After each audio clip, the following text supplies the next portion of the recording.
Last time on Dragon Ball Z, Call of Cthulhu, our heroes, or, well, not quite heroes, are degenerates, were brought together by one Professor Swansworth. One that each of these two unfortunate souls were bound to in one way or another. One being the most studious of students and helper of research, and one being the expedition man, the man who is going to bring back the artifacts. You see, Professor Swansworth had become obsessed with the idea of immortality, and that immortality did not reside within the heavens or the hells, but it was a very temporal thing, a very material thing, something of this earth. However, while sending Jack out to investigate lost temples and ruins and retrieve tablets and statues, Jack saw things that he shouldn't have seen and subconsciously began to learn things he shouldn't learn. And back in Arkham, at the Miskatonic University, the professor took great liberties with his closest research assistant, utilizing her for various reasons and various research. All in the name of science and the betterment of humanity, he claimed.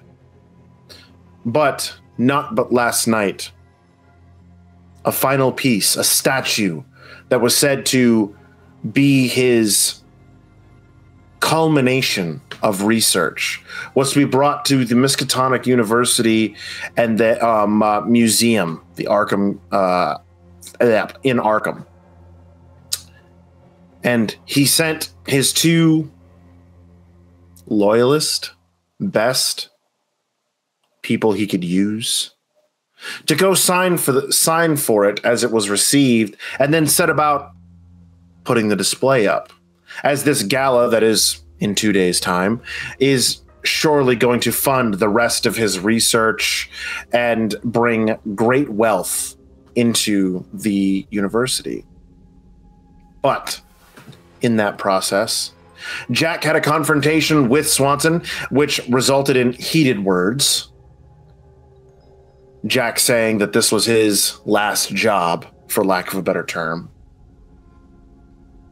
And then he had words with his research assistant, Alice, who he made very, very clear the nature of his research and her role in said research. But putting all of that aside, something happened while both of them were away. Professor Swansworth was killed in a ritualistic manner. And yet, the two most likely suspects appear to be innocent. And we join them once again in the back halls of a sublevel and another sublevel of the Miskatonic University. Police are about, and they have just seen the horror that awaits them.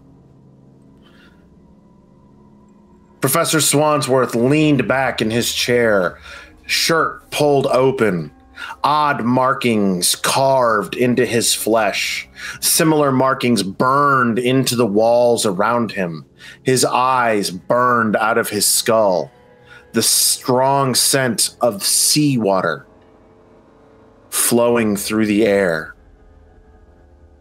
candles lit, candles around you. And each of you in turn take a look at this particular site, this particular scene, and you're taking in all that it is. Different things are triggering for each one of you. Jack, you see these symbols, and you recognize some of these symbols. You've seen them in the tombs, in the pyramids, in the temples, beneath the sands. Alice, you've translated some of these symbols.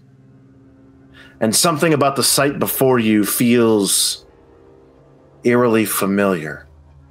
Not in the sense of it being a dead man, but the pattern in which these symbols are laid out, the pattern in which the marks are on the body. Detective Thurston says to you, now I understand that both of you are playing a key part in his research, and we need to know what all this gobbledygook is in order to better understand. Now, we understand also that you are both, well,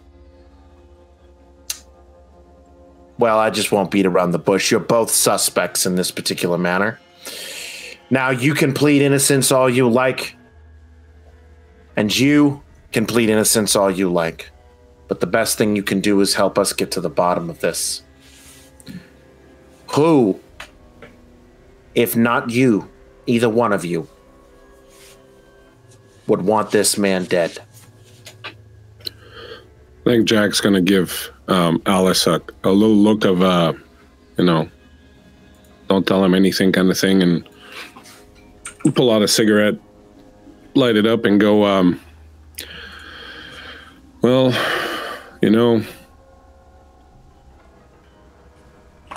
sitting here and I'm looking at what's left of the good professor here in front of me.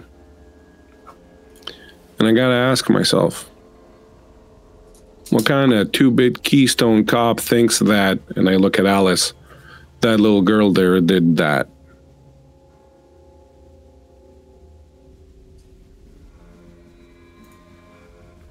At this point, I can't rule anything out. Because it was that same mentality that you have that caused a woman to butcher her entire family with an axe. And she was just so meek and mild and timid. And I went to the New York Police Academy, and they told us one thing, and they instilled it. Everyone is a suspect until proven guilty, until proven innocent.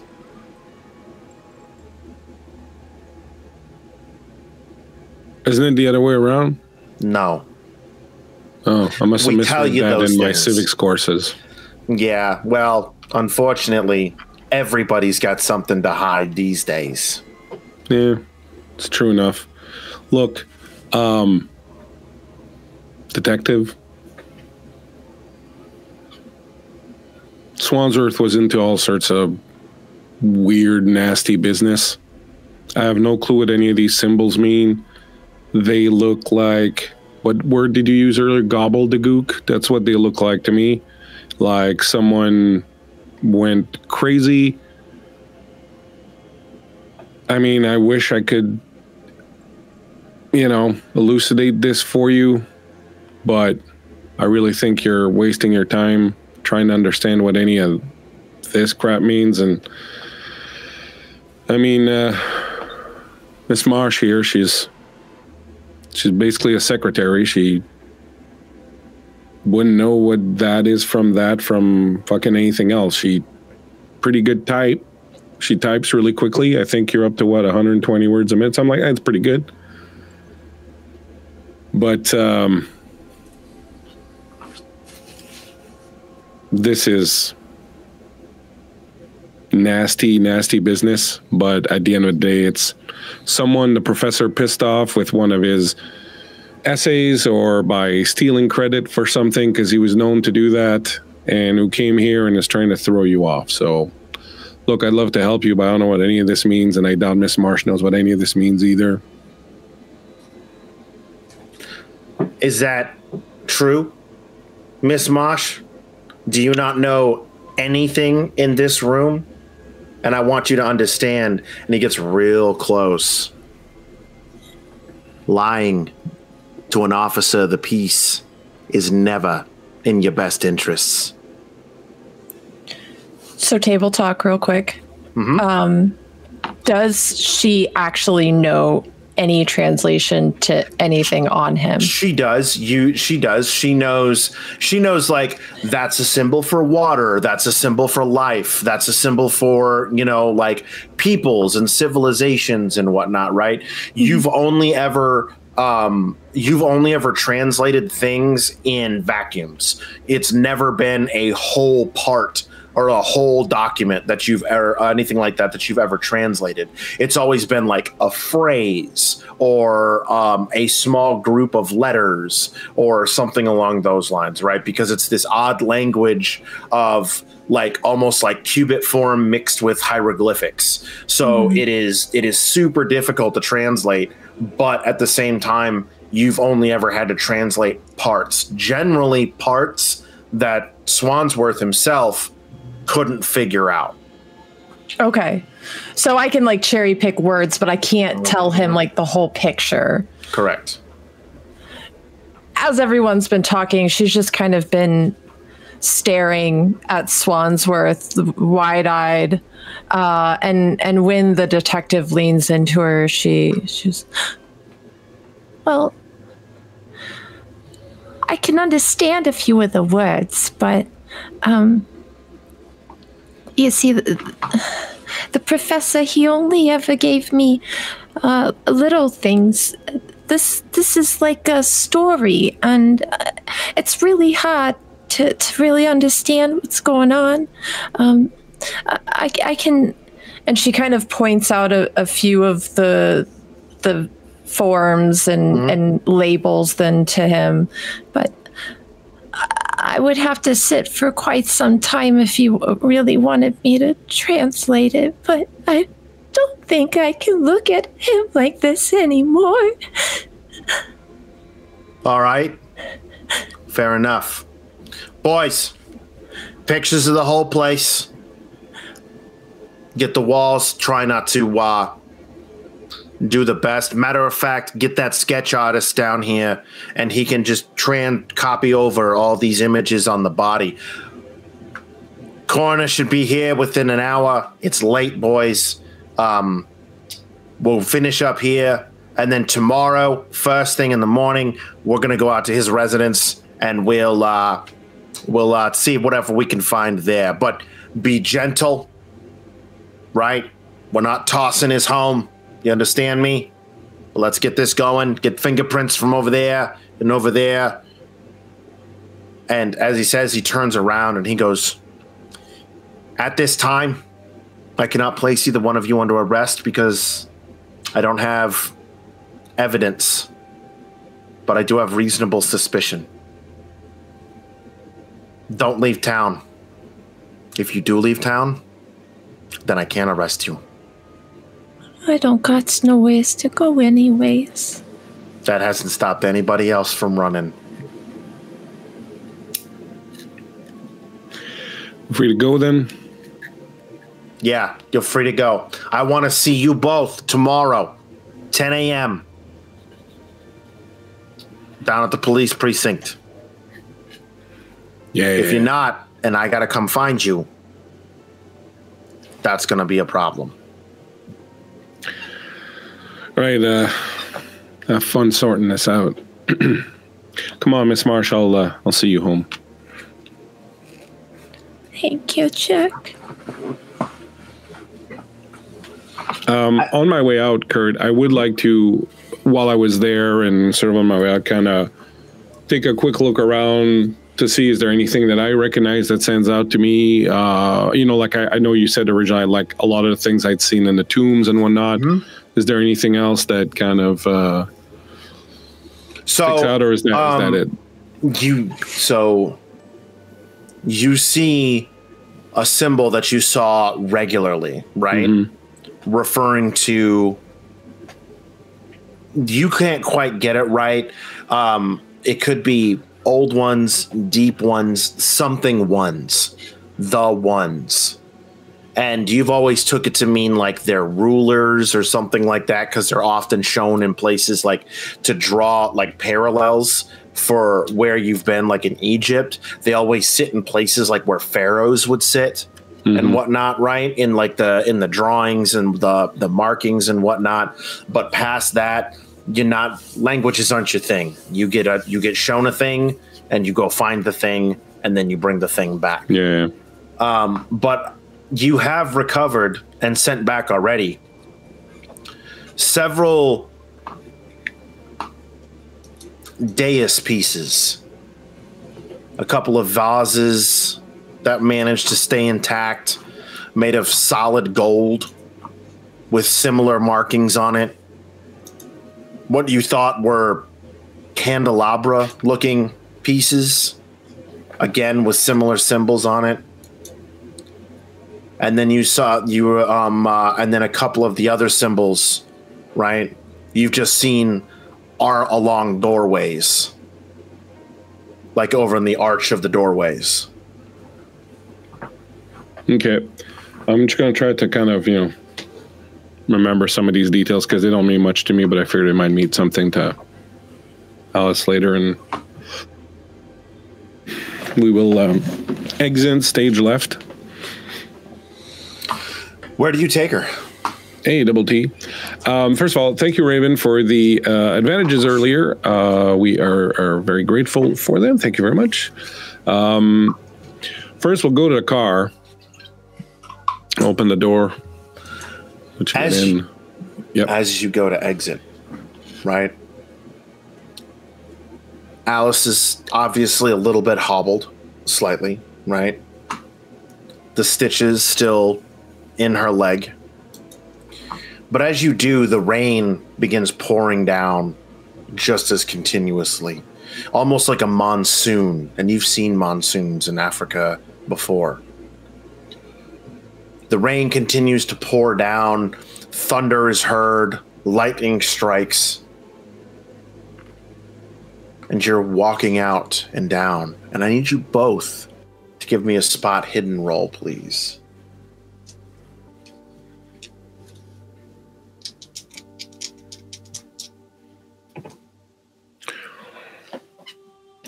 It's zeros all across for me. Ooh. I don't think I've ever rolled that. That's 100. Yeah. Well, you've got legs. Congratulations. Can I use one of my luck points? I want to reroll my tens, clearly. You can. All right. It doesn't fucking matter anyways. Now it's just a 90. Keep rolling back. Eventually you'll get to it. I got a 30, so I'm under my 55, so I'm good. As the lightning shoots across the sky in that brief flash where everything is lit up, you look over, and at the end of the street, across from where the cab is at, you see two individuals in long overcoats and hats, just standing there as the rain is pouring down, almost watching the building. And then they got the feds on this thing. The lightning courses across the sky, and normally lightning strikes down, and you're used to seeing that. Thunder happens, the lightning crashes down.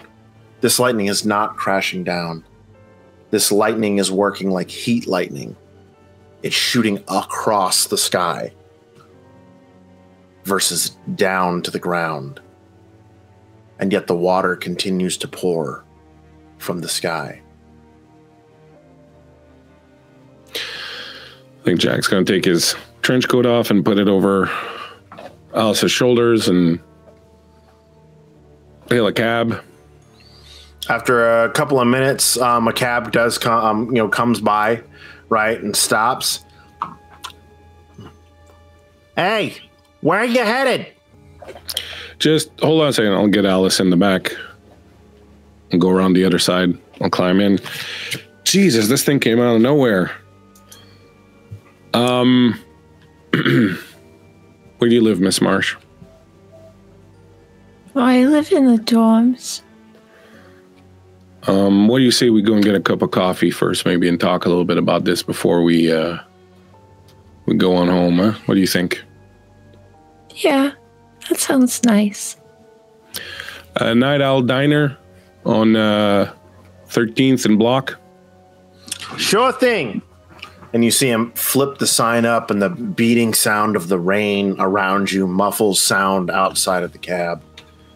As the cab pulls away, after, he's like, so, where are you two headed?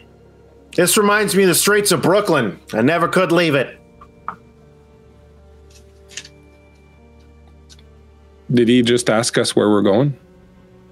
Like, you're going to the cafe. He knows that, right? Okay. But he's just like, why are you going?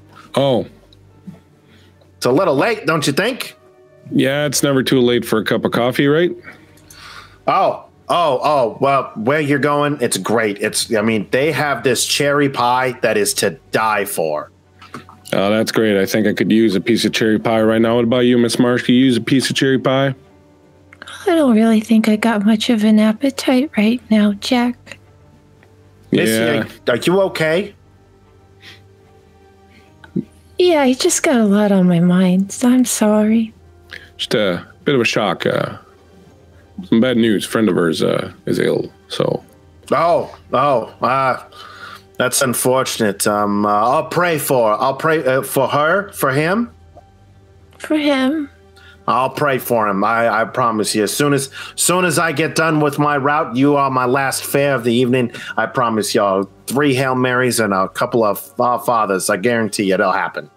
That's nice of you, very Mr. funny, and I'll pass my cigarette pack in front, see if he wants one. No thanks. But if you're gonna smoke, please roll down the window. Yeah. Miss Marsh, would you like a cigarette? Yeah, thank you. She takes one out of the pack. Light you up. Look, I'm going to say I'm just going to lean in a little bit and go, let's not talk about it too much here, but we'll talk about it over at the thing, but are you okay? I take it you were fond of Professor Swansworth? Yeah, something like that.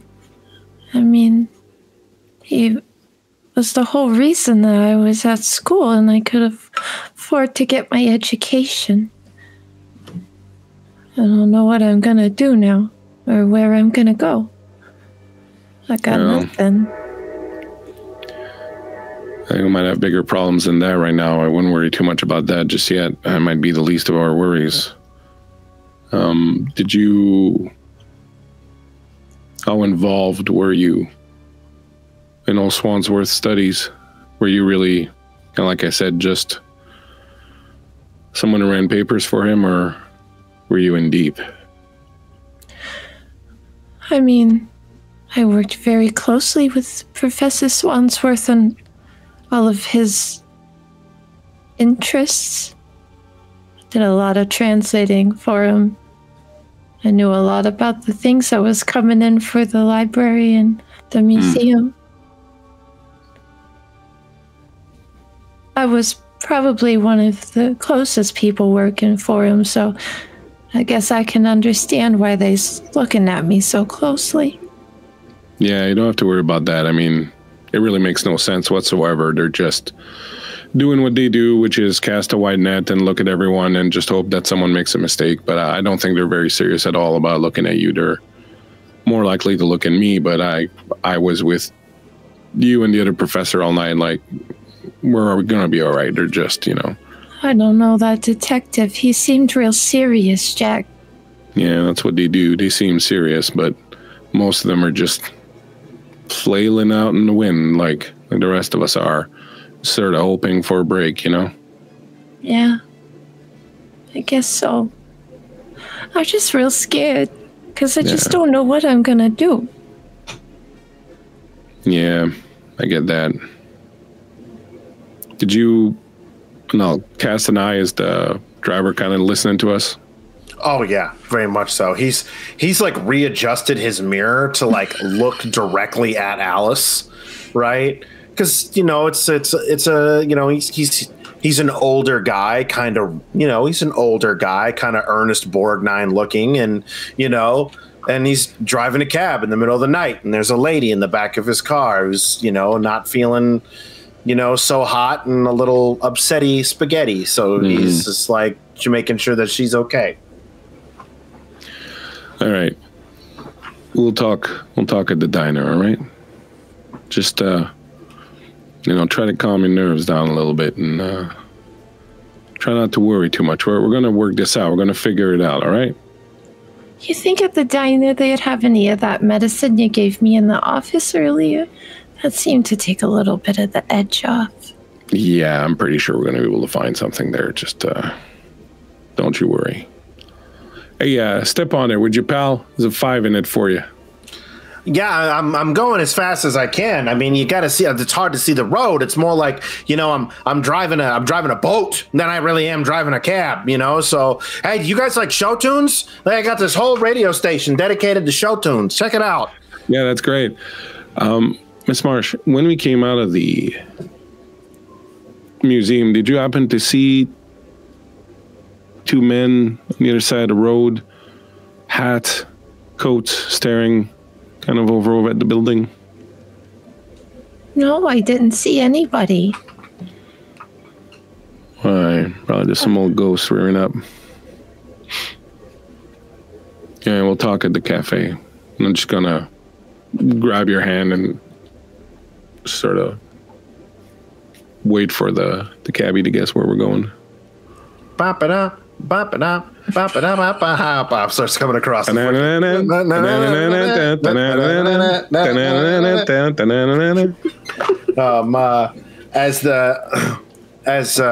he rounds a corner, you guys slowly start to pull up, and in the torrential downpour that is going out, you see the sign lit up, All Night Diner, and it's the diner's lit up in this great red neon glow, and it's in that that airframe style building that sits off all silver, and the windows are open and the lights coming out, and you can see a couple of people inside.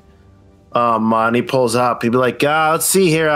That'll be about $3.50. Hey, what you doing after this? You said this was your last fare, or you going home? What you got going on after this, cabbie? I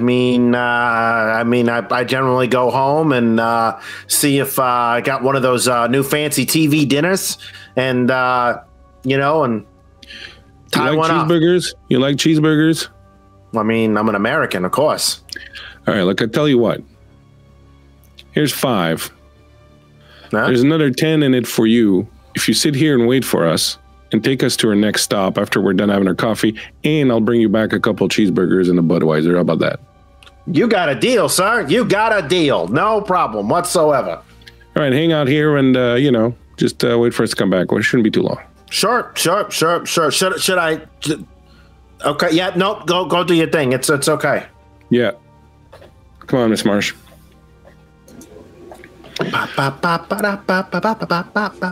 go inside, grab a booth like somewhere where there's kind of away from people a little bit. So as you go up these small, steel stairs inside, the door opens up, and you're immediately met with those perfect scents of a diner of this caliber. You can smell the burgers and the dogs on the grill. You hear the sizzle of a steak. The malt machine is steadily just woo, and at the sound of it, you look down and you take in the entirety of the entirety of the place. Teal countertops and bar stools, deep cushioned booths.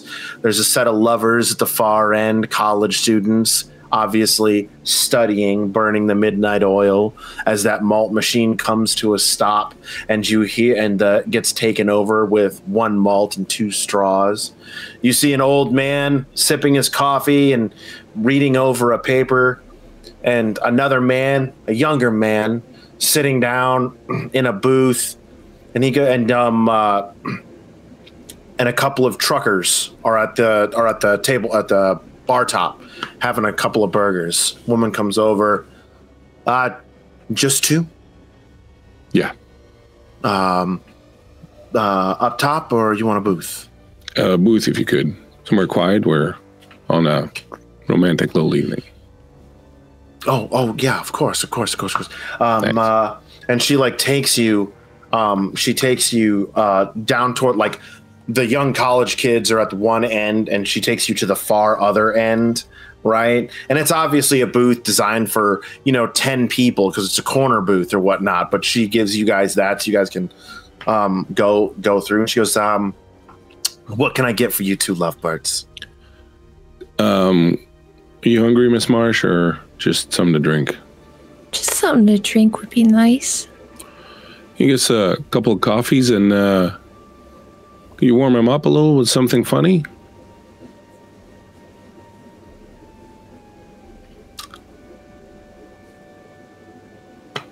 Two Irish specials coming up. That's right. And if you could get a couple cheeseburgers and a beer out to the cabbie outside, and I'll pay for that. All right. Hank, Appreciate it. put 2 on, load them, and a brewski to go.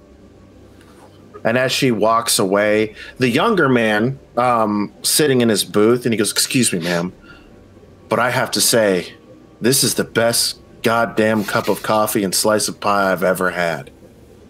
And she says, oh, well, thank you. And he keeps on, and she keeps on walking. When I hear that, I'm like, oh, actually, miss, I'll have a piece of that pie. If, would you like 2 pieces? Two pieces of that pie, all right? You want a scoop on them? Let's fucking go crazy. Sure, yeah. And she turns around and she goes, and burgers are going. You hear, the kitchen becomes a little bit more alive than it was before. And after about 5 or 10 minutes, she comes back with your drinks. And she's like, it'll just be a few more minutes on your food. Let me go take care of these other ones. Your burgers are going to be on the way out. Hank's going to run them out around back. So, it'll be good. Appreciate it. Do you guys need anything else? No, I think we're good for now. Thank you very much. Okay. And she goes back and she goes to talking to one of the truck drivers, and they're hitting it off, for lack of a better term. So she's kind of like, gives you that look of like, holler if you need anything. We'll pull out a couple cigarettes. So, Miss Marsh, how'd you come to work for old Professor Swansworth anyways? Well, I was a student at the school, and he offered me a position working with him. He said that, I had a lot of promise, and he knew I didn't have a lot of money. So he helped me out with my tuition as long as I helped him out with his work. Yeah, good old Swansworth. Could always pick an angle, couldn't he? You don't like him very much, do you, Jack? Well, we've had our ups and downs. More downs than ups, but I guess to a certain degree I owe him for what I do have. Probably still be rotting away in the French Foreign Legion if you hadn't come around. I don't know that what I'm doing now is much better, but well, at least I'm a free man. Hey, Heroes and Hooligans, thank you so much for the raid. Welcome in. Greatly appreciate it. We are playing Call of Cthulhu tonight for a mature audience, as usual. So, decide for yourself if you want to stick around, but thank you so much. We appreciate you. Is that Hooli? Oh, that's Hooli. Hi, Hooli.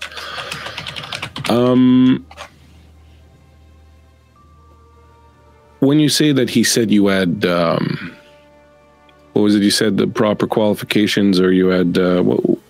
Promise? Yeah. What do you think he meant by that? I mean, what did Swansworth see in you? What is it that you had that made you stand out? He was not one to just, help out whoever. He usually had an angle, like I was saying. So What's your deal? I mean, I work real hard at what I do. I'm pretty good at being a translator.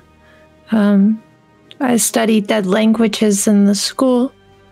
And, I mean, what older gentleman doesn't want a young girl around him? That was part of his thing, you think?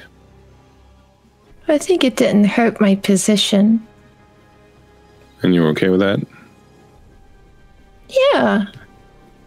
I mean, it was an opportunity. When opportunities arise, you gotta take them, right? It sounds like Mr. Swansworth gave you an opportunity too, that you took, and now you're a free man. No, you're right. You're right. I wasn't casting aspersions on you or judging you in any way. Smart to see the opportunity and to grab it. Did you... the weirder things, the strange symbols, the languages, the more unexplainable things that pertain to Swansworth research, were these things you'd encountered before, or were they things that you discovered while working under him, or... Like I told the detective, I translated these things for him, but it was never full text. It was always like a word or a phrase or something that he was having troubles with. So I guess I never really got a full context of what he was working on. I did never really think much of it, It doesn't pay to be nosy when someone's being so kind to you. So I just kind of did what I was told.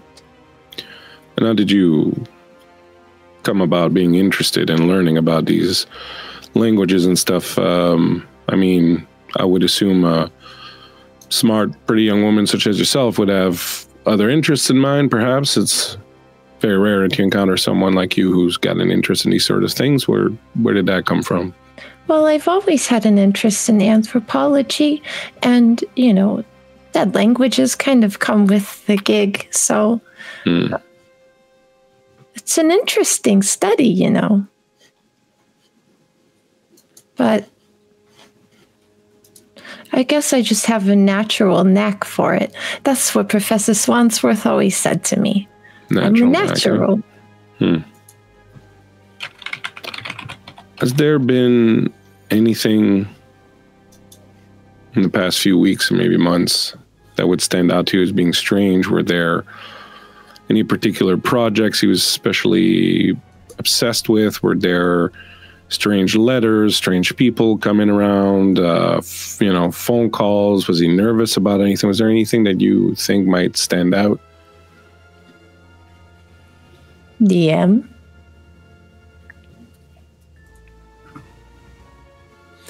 You noticed that your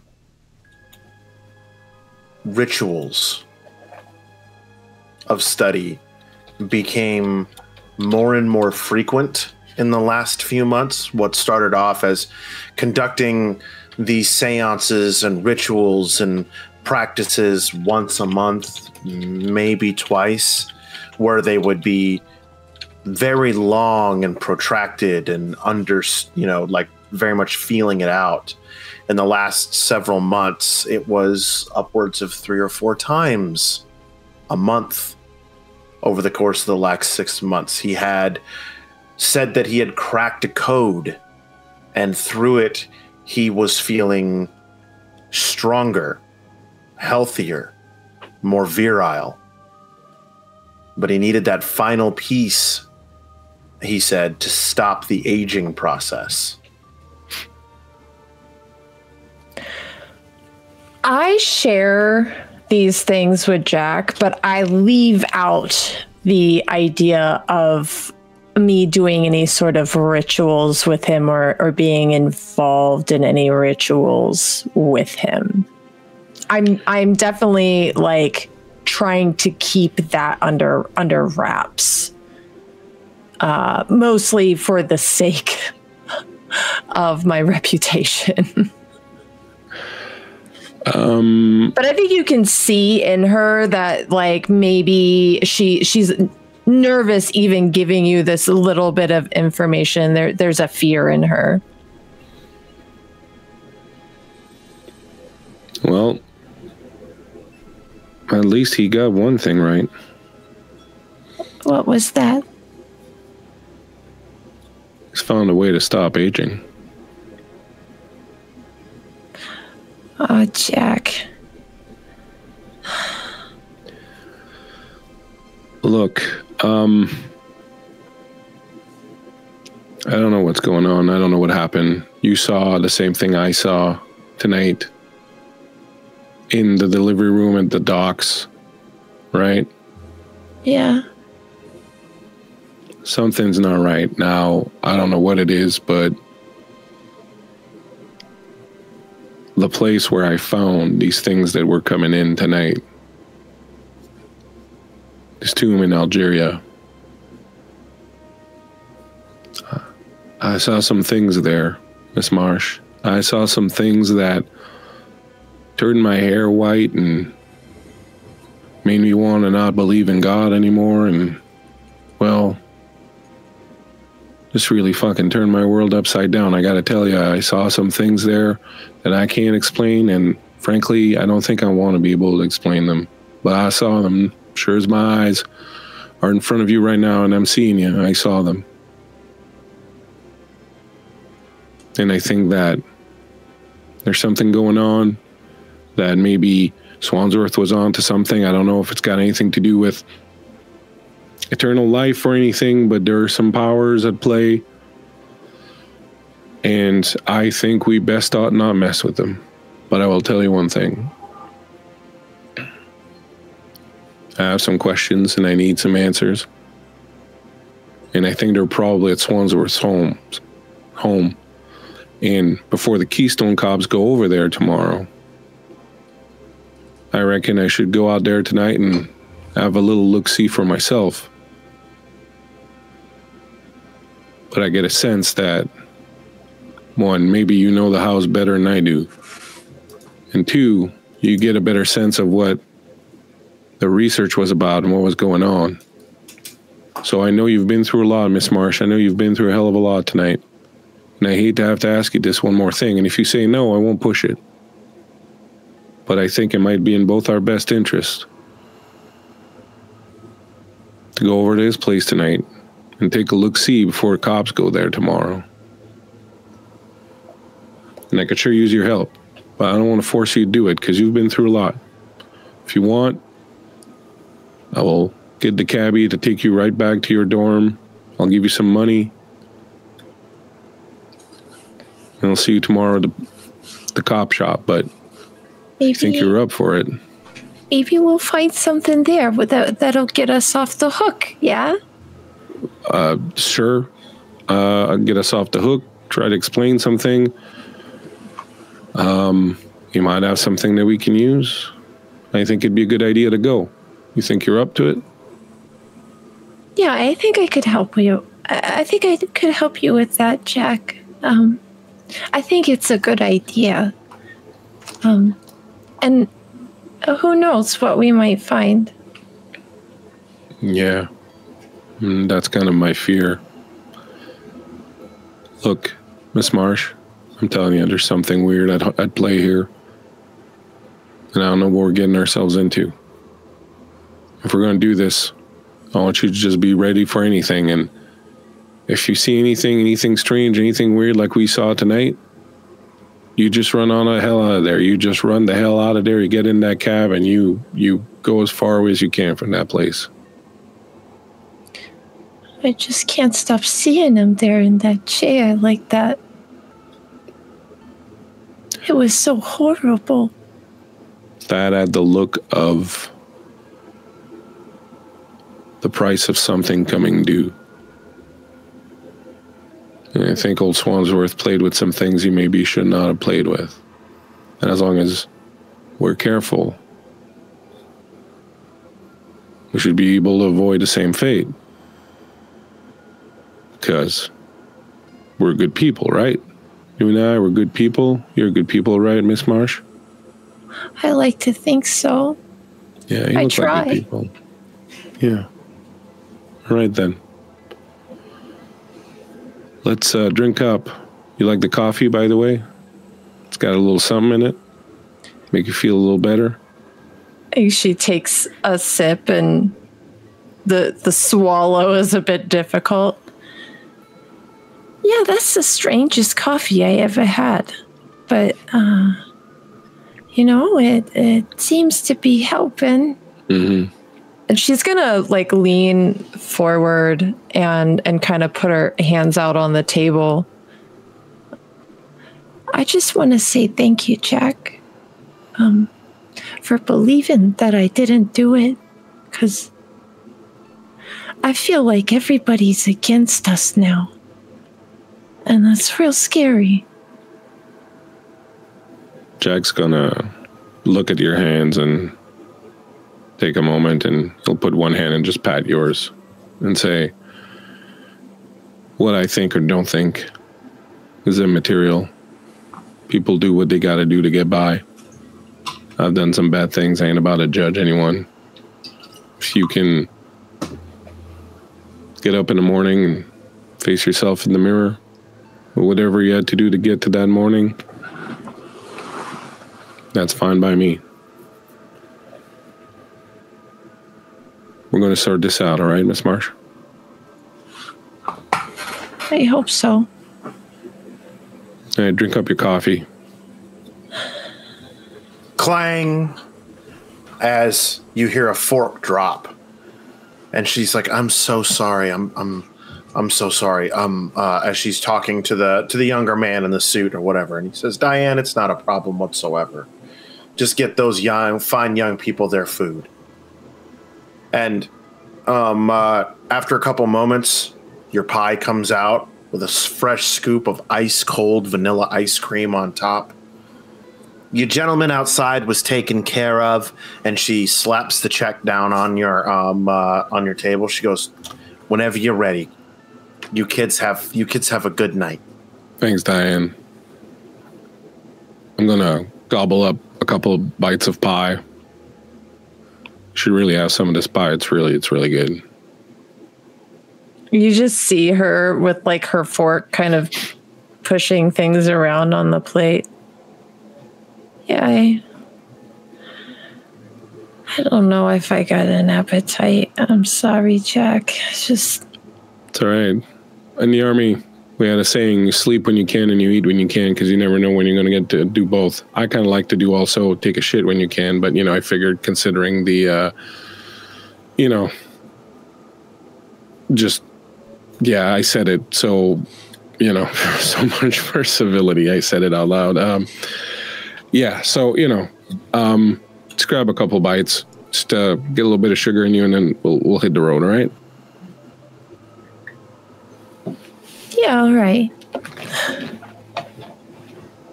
Do you eat the pie?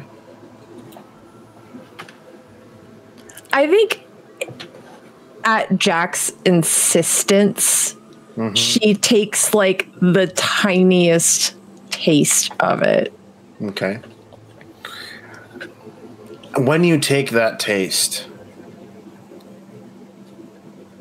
you feel slightly calmer. And you're reminded of when you first came to Arkham and the first time that you met Dottie. And you were sitting in a diner not unlike this one, but it was across town. And she got you to try some cherry pie. Because you'd never had it before. You didn't know what it was. They didn't serve this at the orphanage. And on that same day, becoming fast friends with Dottie, well, in this case, more Dottie kind of took you as a hostage, and you were her friend now, whether you liked it or not. Showing up in your threadbare dress, your shoes that needed to be cobbled, and your old suitcase. And she took you to get pie. And it was on that very same day that you met Swansworth at that diner. He had approached the both of you, speaking to you as if wondering what you were here. Just another gentleman chatting up a couple of young ladies. But when you expressed an interest in anthropology, he asked you your name. And when you told him your name, his eyes grew just a little bit. And he said, as long as you work for me, you'll want for naught when it comes to this school and your education. And on that day, the deal was sealed. You'd be his research assistant, and you'd have a free ride. Knowing that he was head of the financial board, he got to approve those kinds of things. And it was his name that really kept you going. Now, all that's in jeopardy. Now, it all feels so long ago. But it wasn't that long ago. And before you realize it, you've had a whole bite of the pie. And the moment you bite into that cherry and that tart taste hits your tongue, you're snapped back to where you're at. Jack is just sitting next to you, smoking a cigarette. And all you can think of was, this isn't how this started.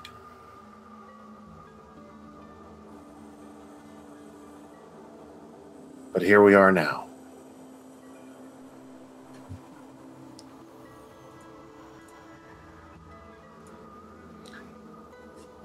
Your head there, Miss Marsh. You looked like you went somewhere for a minute. Yeah, I was just thinking about the first time I ever met Professor. How nice he was to me. Yeah, he could be a charmer. Also be a fucking asshole.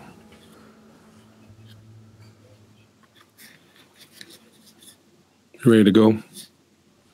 Yeah, I think I'm ready. All right. Put some money down on the bill. A good tip.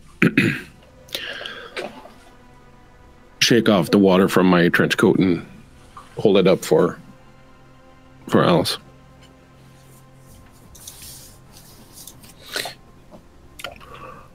Alice, at this point when you stand up, your leg doesn't hurt as much. It's as if whatever was in that coffee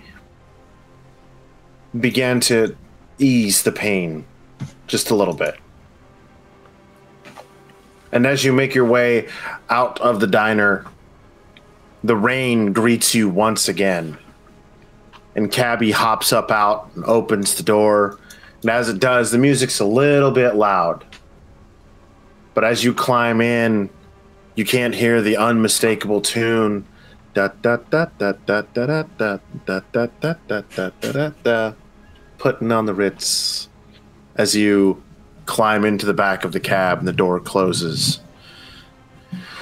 So, boss, where'll I be? Look at Alice. You know the address? Yeah, of course. And she's gonna rattle off Professor Swansworth's address to him. Well, get comfy, kids. It'll be about a 20-minute drive. And no funny stuff in my back seat. When you get there, you mind parking maybe a couple of houses down? Maybe like half a block or something? Oh, this address isn't in town. It's just outside of town. It's an old farmhouse. I'll look at Alice. The professor liked his privacy, I think. All right. Still, though, you're going to want to not drive up the driveway because you don't want to leave tire tracks or anything like that behind. Just better for you tomorrow. So you can just park up by the road and we'll walk the rest of the way in. You got a flashlight in this? Oh, yeah, sure do. Crowbar, maybe? He just kind of looks at you. I got a tire iron. Yeah, I think I could borrow those when we get there. Give you another 5. I'm not about to be an accessory, okay? Because I was an accessory once before, and I didn't know about it, and it was just a whole mess. That's why I'm driving a cab here, not in Brooklyn anymore, okay? Yeah, no, don't worry about it. It's just, look, I'm going to lean over. It's just a personal thing. The young lady forgot something somewhere she shouldn't have, and I want to go get it back for her. You know how it is. So yeah, you want to be in and out, no problem. That knight in shining armor. I get you. Yeah, you know, no face problem. like this, you know, I gotta have an angle, you know. Wow, I mean, I understand that, but you know, try something else next time. And the cab, no like worries, the cab squeals off,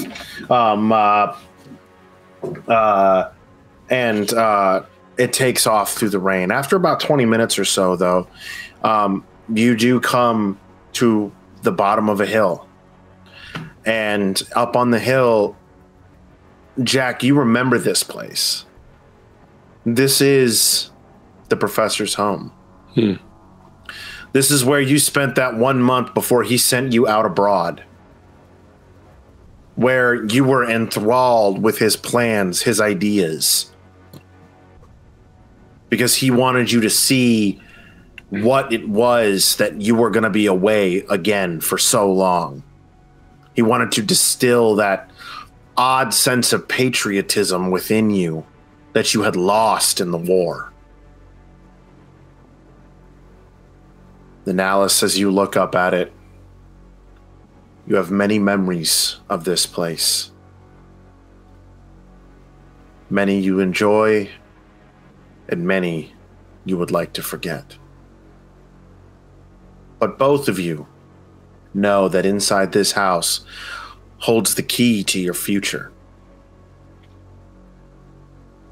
And as the cab comes to a stop at the very bottom of the hill, listen, it's gonna be a long walk, miss. And he slides a small grate, and he starts to feed an umbrella back. Just keep it. I'll get another one tomorrow. But you might need it going up that hill. And he pops open his glove box and hands the flashlight to you or whatnot. Mm-hmm. I'm not gonna lie, I'm not too keen on giving you the tire iron because reasons. But do you want me to wait down here for you, or you guys? Or is this your final stop? I'll slip him the 10 that I said I would give him. I'll throw in another 10 if you wait for us, and I'll say if we're not back in a couple hours, take off. Okay, sounds good. All right, Missy, you all right? You've lost your voice, miss. Yeah, I'm okay. Thank you for being so concerned, though. You don't need to be concerned, Cappy. It'll be all right. We just gotta do a thing real quick. Okay.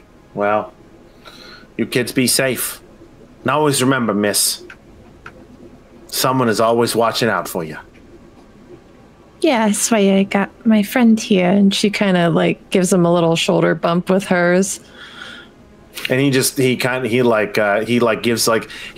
warmest, joviest smile that you've genuinely felt from an actual stranger, just someone who is expressing true concern for a young lady in the middle of the night. Just absolute concern. I'll be right here waiting for you. Thank you. We'll step outside with the flashlight and carefully lead the way up towards the house. As you approach this house... Sorry, Kurt. I do want to, as I'm going up, I want to have an eye out. Are there weird tracks or excessive tracks or fresh? Give me a spot hidden. It is raining out, so it is going to be pretty difficult. Gotcha. 27 under 55, so 27 is actually my half. Okay, so at half, as you're looking around, even though it is raining, right, you can tell that there are tire tracks leading from the house. like fresh enough that somebody left this place not that long ago. Does it look like any sort of particular type of vehicle I might? No, during this time frame, for the most part, the stuff is all Pretty standard. Pretty standard. The professor drove a car, right, Alice? Miss Marsh, I'm sorry. Yeah, the professor had a car. Why'd you ask? Well, it would have been at, I guess he would have taken it down tonight. It would have been at the museum with him. I would imagine so, yeah. All right, well, someone's been here not too long ago. Miss Marsh, I'm going to reach into one of my pockets. I'm going to pull out a switchblade knife. You know what this is? I've seen one of those before, but are you sure it's not his wife? I mean, he does have a wife. Do they have two vehicles? Does she know this? She doesn't really know. I mean, anytime that you've been to the house, she's not been there. And you've been in his car, but he's never really made mention of anything regarding his wife, her status, anything along those lines. Not really sure, honestly. All right, well, see this button here? You got to be careful. You got to hold it like this and then push this button. The blade's going to come out and I snap it out. Then when you want to close it, push the button again and just put this in your pocket in case. She like looks at it. Yeah, I could handle that, I'm sure. All right. We're going to go up there. We're going to knock in case his wife is there or anything like that. If that happens, we're going to say exactly who we are. We're the professor's assistants. We want to come in and check in on her, make sure she's all right, if she's heard the news or not. If she's there, we will sit down with her, talk with her. At some point, I'll excuse myself, go do a round, see if there's anything I can find. I'll come back, and then you can go after and see if there's anything that's worth checking his office, whatnot, while the other one occupies it. If there's nobody there, we're going to go straight for the office first, clear that place out, look for anything we might need, and then maybe we'll look at some other places. But I want to get in and out of here, if possible, inside an hour. All right? I don't want to put a damper on your plans, because you have some really good plans, Jack, but if his wife is home and she so happens to see me, I don't think this is going to go the way you think it's going to go. Well, you've never met her, right? Well, you have not formally met her, but you have. It's that, my husband has a very young assistant, and there are a lot of late nights that they work kind of thing. You've heard her angry tone on the phone when she has called his office, right? She's always had a very curt and short tone with you, and you know that you have been a point of contention at times. Has she seen you, though? That she does not know. So maybe your name is Edith tonight. Edith. You're my assistant. But she knows my voice, Jack. So don't talk too much. It'll be all right. It'll be fine. Thank you, Carmen. An advantage for Alice from Carmen. Thanks, Cardman. It'll be all right. Let's just go and say. I mean, I think maybe these are her car tracks anyway, so she might not even be here. Let's go and play it by ear. All right, just follow my lead. I think maybe it's best if we try to just get into the house without anybody knowing. I don't know about that. If she hears us, calls the cops, we're better off kind of worst case scenario, I'll control her. We're getting what we need out of this house tonight, regardless. I'd rather know where she is if she's in there and have her at view than she's off somewhere dialing freaking Keystone Bob's number there and he shows up with the rest of the cavalry while we're like, in flagrante delicto, as they say in France. It means like in the middle of committing. Oh, you're a language specialist. Who am I kidding? All right. Yeah. Okay, I mean, if that's... I'll trust you, Jack. As you Probably not a bad choice. Again, as you ascend the hill to the house, head down, trudging up the hill. You understand why they drive to the top of this hill now. But after about 5 or 10 minutes, you get to the top of this hill. And from this hill, you look out. And you can actually see the glow of Arkham from here. From Arkham, you couldn't have seen this house as it looks down on the town. But from here, you can see down on the town. You see the lights of it. Even in the rain, as hard as it is going, the lightning shoots across the sky. And the thunder claps. And for the briefest moment, Alice, you think you see something in the clouds. Instant flash. And after a moment, you can feel Jack tugging on your arm, pulling you towards the house. And you both get up onto that's a long wooden wraparound porch that we all love. And on this massive 2-story home with a balcony that overlooks out into the property, into the woods behind the home. You don't see any lights inside. And you don't hear any movement. You knock gently on the door and there's no answer. You pull the bell chain. No answer. Is there a back door, Alice? Yeah, I wouldn't know. I've been here. We'll go around to the back. There is a back door, yep. At some point, when Alice doesn't see me, like I'll walk behind her or something, I'll pull the Colt M1911 I have and hot check it.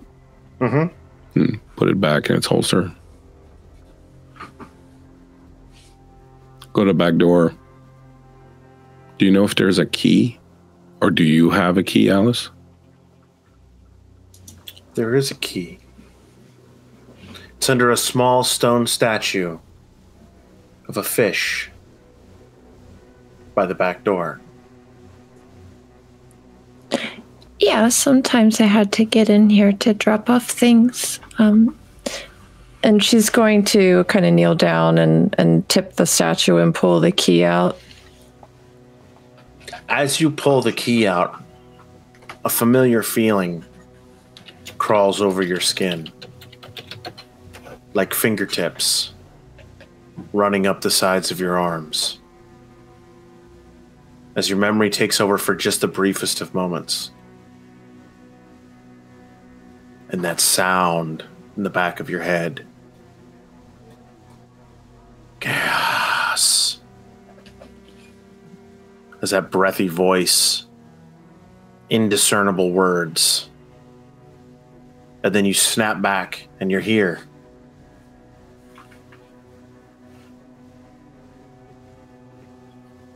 Here you go, Jack.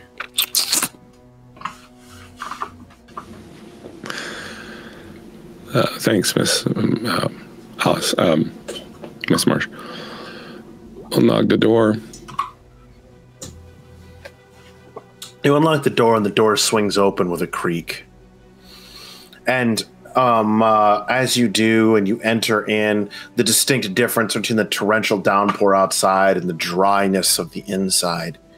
You look around and you don't hear anyone moving about. You instinctively reach for a light switch and check it, and a small light lights up in the hallway. Very dim, very faint. It's not that power doesn't reach out here, just has a harder time getting out here. Farther away you are from the city, this time, still kind of unreliable power grid. As we move through the house, we're going to turn lights on, though. Like, there's no reason not to, so. As you press into the house, you can't help but feel this sense of eeriness. You've been here before. And as you wander the initial hall into the living room / sitting room, Jack, you're reminded of the time that you were here before. That autumn, when the colors were all abound. Autumn in New England is truly one of the most beautiful sights. It should be one of the 7 wonders. The oranges, the reds, yellows. The smell of the world going to sleep for its long slumber of the winter. And in that moment, as you click the light, something brown and glittery catches your eye. A sheen off of something. And you see the decanter with a couple of dusty glasses. And you're reminded of that exquisite bourbon that Swansworth poured for you while you were here. And you remember taking in all of those sights and all of those sounds. And you who had turned your back on everything that was America felt a little bit of home, a little bit of what you truly lost. And you sat there in his living room as he recounted tale after tale, myth after myth, linking facts and stories, tying everything from the Native Americans here in the United States to the ancient Germanic tribes, to the nomadic families crossing the Saharas, and how they were all linked, how they all shared a common goal. And you couldn't help but be swept up in that moment, in that time, believing the dots make sense. This is what could happen. And you, for that time, needed an excuse, needed something to hold on to. You'd given up on God. You'd seen the worst that humanity had to offer. But maybe there was something more. And Swansworth, with his research, maybe he'll find the reason for it all. And maybe you'll make sense of everything you've seen to that point. And you remember him thrusting into your hand a ticket, train ticket, to take you to the New York airport, bound for Morocco. And that's where your journey began. Your long, twisted trail of horror. Seeing the unknowable, feeling the unknowable. Expedition after expedition, lost, destroyed, killed. And there was that one guy who fell into that puddle of odd black ooze and never returned. His screams still haunt you to this day. And you become lost in those memories, thinking about it all. Then you snap back for a moment. And you realize you've kind of zoned out at this point.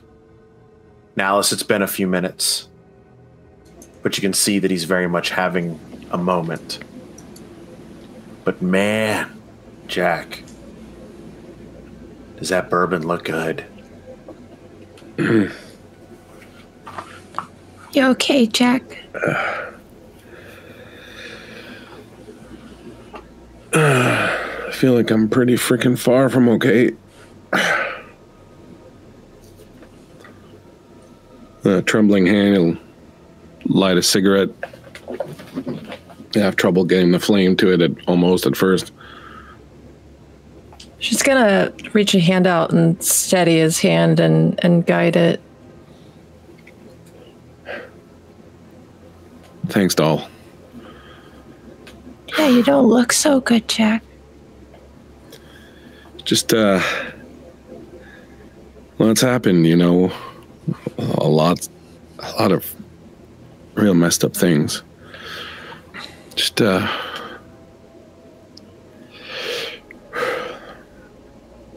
being here kind of takes me back to a lot of it. Yeah, everything's gone a little sideways, hasn't it? Yeah. Yeah, I guess you could say that. Why don't you just have a seat, Jack, and I'll do a little looking around. Look at that bourbon. Think to myself, he's gotta have a Mickey somewhere. I'm gonna find that. I might get some of this bourbon and bring it with me. No, look, I'm all right. I don't want to stay here too long. The missus might come back at any time. The cops might decide that it's stupid to wait till the morning. So, Maybe it's better if we split up, then cover more ground faster. Is there anything in specific that you're looking for, Jack? I don't really know what I'm looking for. Let's stick together for now. Let's hit the office first.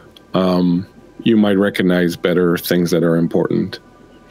So let's hit the office together first, all right? And see where that takes us. All right. I eye that bourbon and I make a promise to it. As you enter the study, you look around and you see books all around. And it doesn't take much to see that this place is filled with research.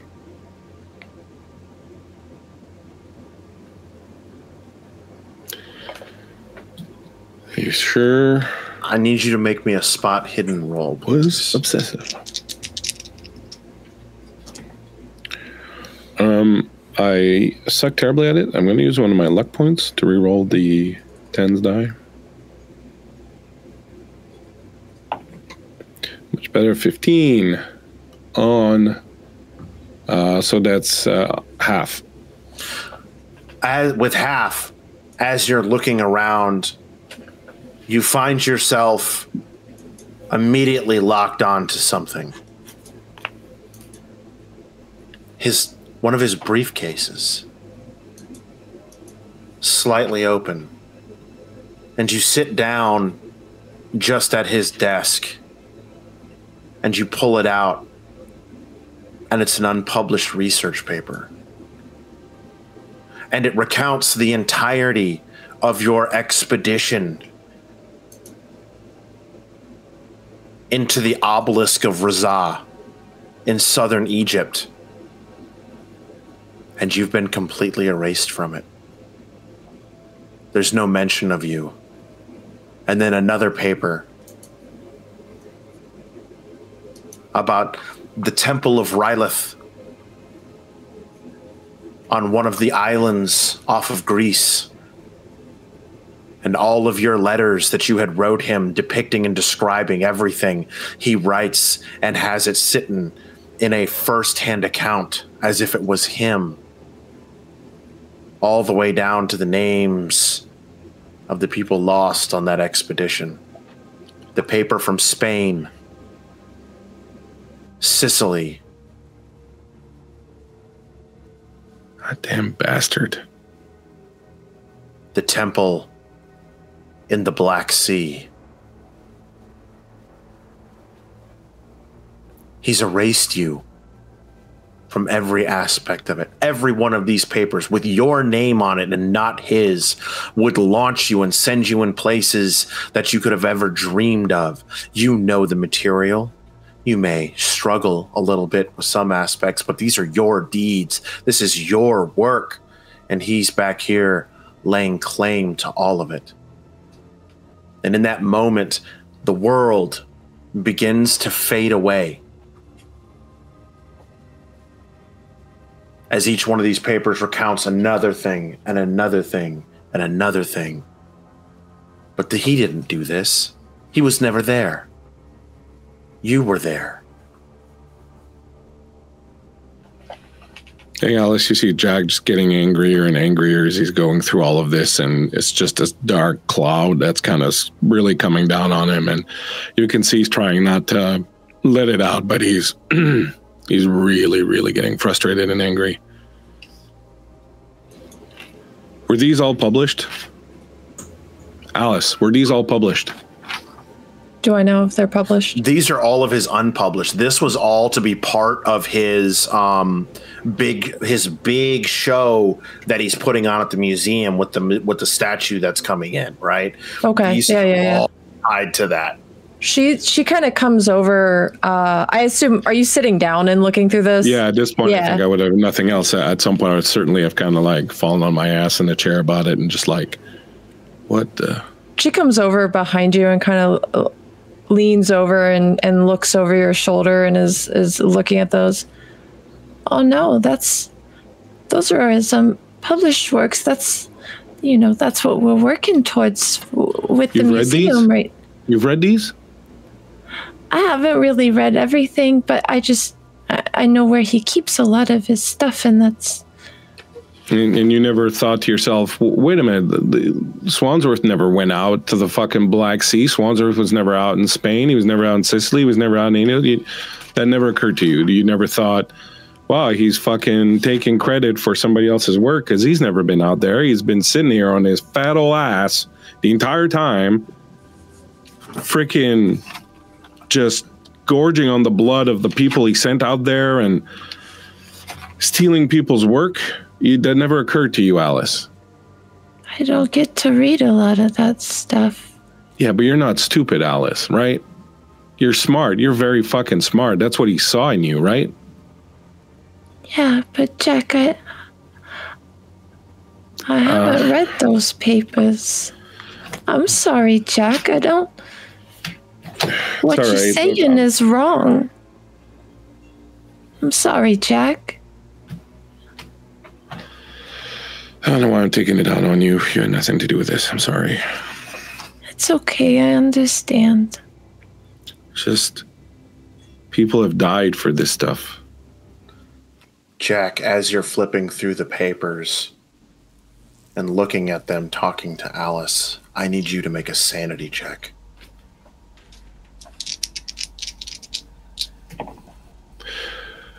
Well, that's 100. That is a critical failure. Yeah, can I spend my second luck point? No, you cannot on a critical failure. Oh, no. As you're flipping through, you come to one page that has a symbol drawn on it. 2 semicircles back to back with 2 lines bisecting them and 3 dots at the uppermost point. And you're immediately taken back to Algeria, where you saw your men's flesh literally melt off of their bodies. As you crumble and fall and feel the very flesh of your own bones begin to melt off as you look at the unknowable, the statue's face changing over and over and over until you see nothing more than a writhing mess of tentacles and scales. And it becomes too much. Lose 1d8 plus 4 sanity, and you are rendered unconscious. 7. Oh. Alice, at this point, you see him slump over, blood pouring from his nose, a little from one ear, and one from his left eye. But he is alive, just very much unconscious. Yeah, I think when I see him slump over, I do the classic, like, take my compact out of my little purse and hold it up to his mouth to make sure he's still breathing. And I, like, release a sigh of relief and place it back in my purse. And Oh, Jack, I'm sorry. And then she's going to turn around, and she is looking for something very specific here that she doesn't want anybody to find. I would think that Alice knows this room. You immediately well. leave the room, go down through the kitchen, into the cellar, into his second study. And as you do, you see entering this room, the upstairs looked a little more like a normal professor. But here in this room is where his madness truly took hold. Scribblings and drawings all around, ritual circles on the floor, pictures of places, hand drawings of literal nightmares. This looks more like a place that belongs in a sanatorium than it does into a tenured professor's home. And as you walk over and you look at the bookshelf, your hand instinctively raises and rests on a copy of the portrait of Dorian Gray. And you pull, there's a click, and the shelf pops forward. And that's where we're going to go to break, friends. Stick around with us, and we are going to be back here in about 5 to 10 minutes for the second half of this part 2 of the Swansworth obsession. Friends, I hope that you are all having a wonderful evening and a wonderful time. I am having a wonderful time getting to torture these wonderful individuals. Alice, I trusted you, Alice. Yeah, stick around, friends. More to come here after break. So grab your snack, grab your drink, grab your wife, grab your kids. Cthulhu's coming to town. All right. We'll be right back here in just a few minutes, friends. Stick around.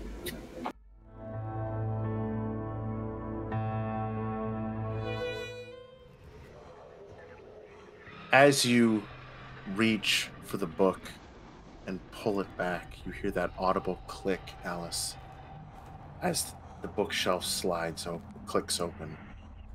And with the almost effortless tug, you pull it open, and that dark passageway greets you. You've taken this pathway many times before. And every time you thought it would get easier. But as you walk and the heel of your shoe hits that stone, that click noise over and over, click, click, echoing down this stone tunnel. You instinctively reach out for a flint striker and click it once to light a sconce. And as you do, the hallway begins to illuminate just a little bit. 50 more steps. Click, click, click. Normally you'd hear his voice. Do not worry. It's all part of the research. We have to reenact some of these rituals to better understand them, to unlock their secrets. No, don't fret. No, not at all. There's no real danger. Click, click, click. It is important. You must never tell anyone of our research. Click, click, click. No, my dear woman. Your honor will still remain intact. No one has to know. Click, click. And that final step. As you enter this circular room, you instinctively take this torch, and a ring of oil lights up around the room, and the darkness is pushed back as the fire ignites, and around are these symbols etched in stone on the wall, etched in bone. And in the center, you see a chain with a hook. And to the side of one room, you see a camera on a desk in front of a door. And that door, you know, leads to a black room. Or a dark room, rather. And the space for recovery. As you cross the circle, you once again hear his voice. It's quite all right. You know, during the Byzantine Empire, it was not uncommon for women of all ages to be used in such a manner to ensure that the priests conducted their rituals in accordance with the laws of the gods. You can hear his voice. You can hear his panting. And you look at the hook and you remember what it feels to dangle from it. And as you walk across, looking down, are those? That was your favorite blouse. And into the dark room you go. There they are. Though these images invoke memories of a ritual that you participated in time and time again, though your perception of them is altered, as if these photographs make them all the more real. For you've pushed these photographs out of your mind. But as you look at them, hanging, you see yourself, but you don't see yourself. You're taken back and you feel the bite of the rope in your wrists and ankles. You feel the satin cloth that blindfolds you. You feel the wet paintbrush as it marks across your bare, naked flesh. You feel the edge of the blade running down your skin. You smell his sweat. You feel his bony, old hands. And then it melts away as you feel the weight of him against you. And his panting breath melts away until it sounds like the rhythm of the ocean, waves crashing over and over and over.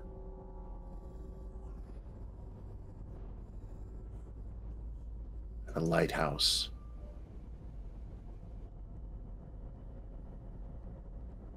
Your only saving grace. And a distant voice calling. A familiar voice. A voice you know, but a voice you can't place. The waves crashing over and over. You've done so very well, Alice, in your participation in these studies. And you're brought back, the photographs in your hands.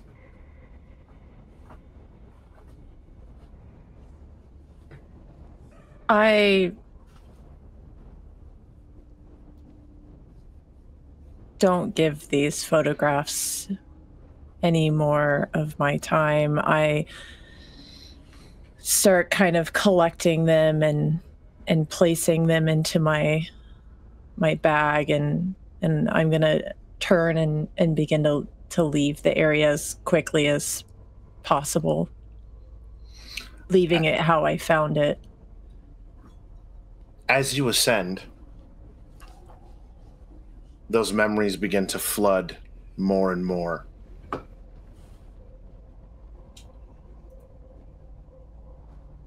And you reach the door, knowing this may be the very last time you have to be here.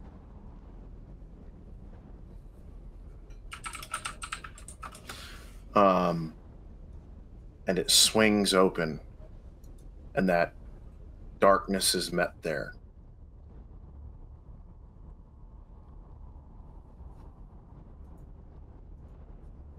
The door closes. Well, if the hussy herself isn't in my home, come to get your tokens? And as you turn, you see Miranda Allen, Professor Swansworth's wife. Older than you, but not that much older.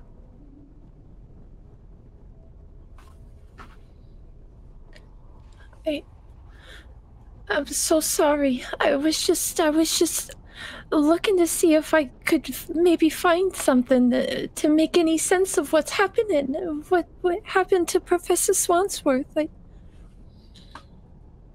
Why are you in my home? Better yet, how did you get in my home? You tramp. What are you doing in here? If I had a working phone, I'd call the police right now. Please don't do that. Please, I just came to try and find answers. I was just looking for answers. I'm gonna lose everything. You want answers? You want answers? All the answers you seem to have sought were twixt your legs.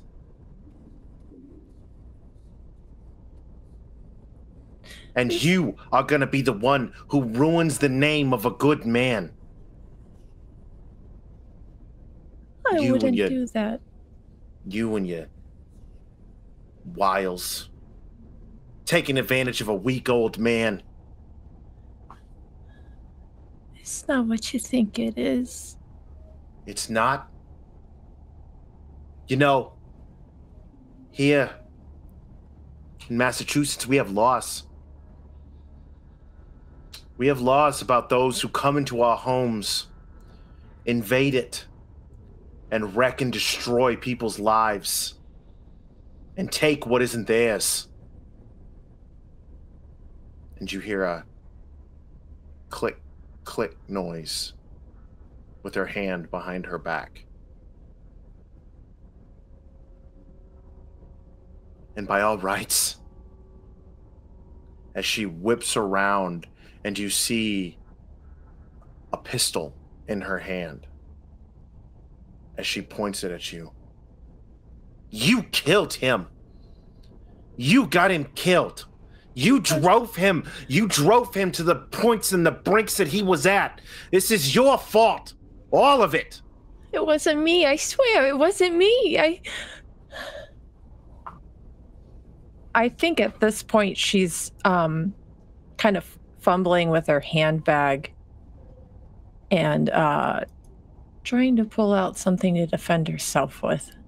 Okay.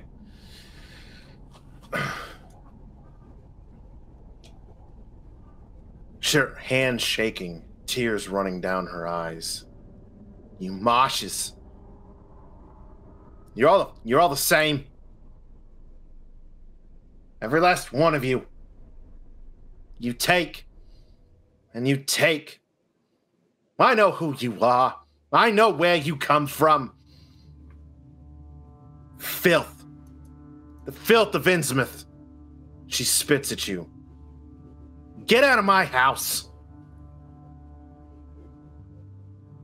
Don't make me regret not pulling this trigger.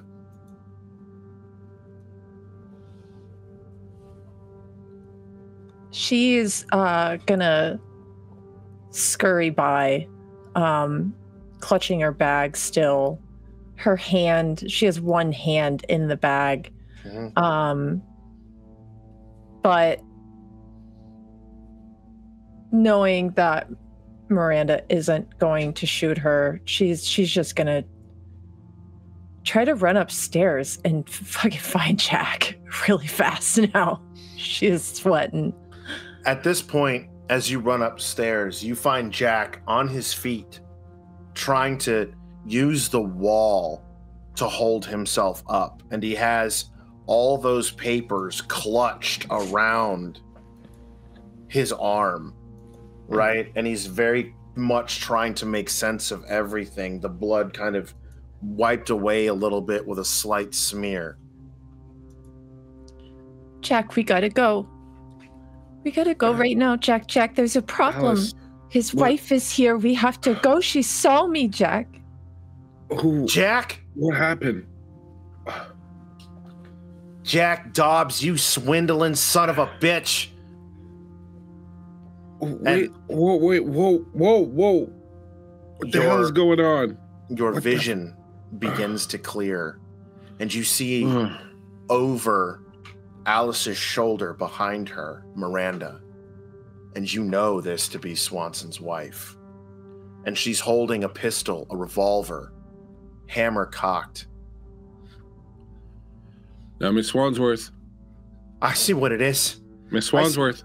The thief and the harlot come to take what isn't theirs. I see what it is. Don't do anything stupid. She goes. Put the gun down. She literally goes to raise the gun. You're going to take his work and claim it for your own? All that hard work that he did? Is that what it is? Huh? Did she put you up to this? Hey. Calm down. Why don't we just put the gun down? I'm going to move very slowly towards her as I'm saying this. Put the gun down. This is all a misunderstanding. We came to deliver these. We didn't come to get anything. We came to bring these back. From his office. And I'm approaching. From his office at the museum. We thought that you'd want to have these. We came here, you weren't here, and then when I get close enough to her, I'm just going to drop the paper and reach out and try to take the gun. No, I need you to give me... I need you to give me...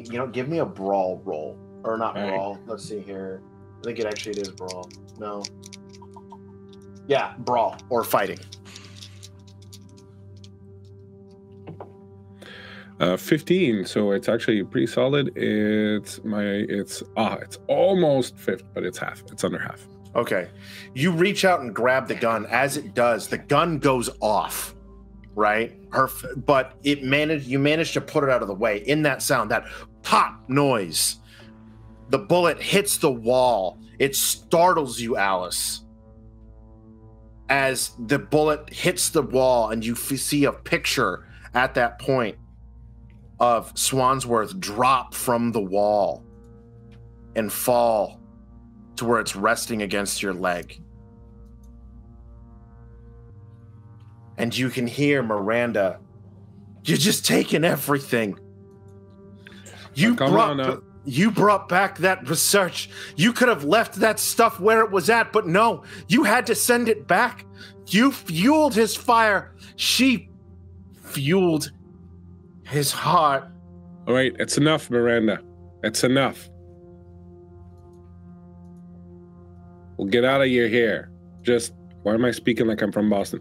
We'll get out of your hair. Just calm down. Cops will be here tomorrow. You can tell them whatever you want. We're gonna get out of your hair now. You shouldn't be playing with this. Put the gun in my pocket. I'll pick up the paperwork. Look, I don't know what the hell Swansworth was into, but whatever he was messing with got him killed. And if I was you, I would make sure that everything that's in here, in this house that belongs to him, gets burned. And if I was you, I would move the hell away from this house. Because whatever Swansworth fucked with, it's coming back to mess with him now. And it might be coming back for anyone who's tied to this. They're come for you, Jack. Oh, don't worry. I'm pretty sure they are. They'll come for you. And they'll come for you, too.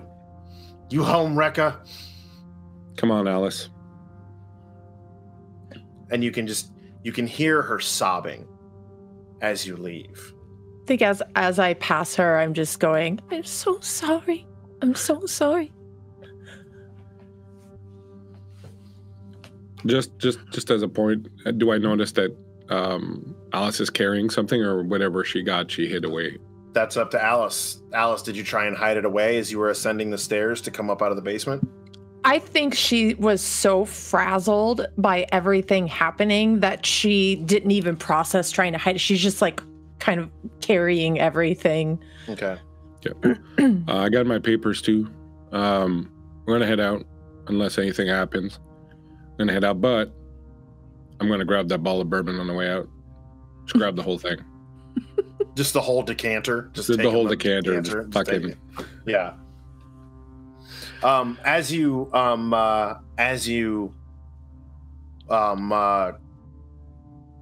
to leave, the cab has pulled up to the house, and Cabby goes, "There was a car that came, and I didn't know what to do. I pulled up behind her. She seemed really mad, but you told me to wait." And good, you did the right thing, Cabby.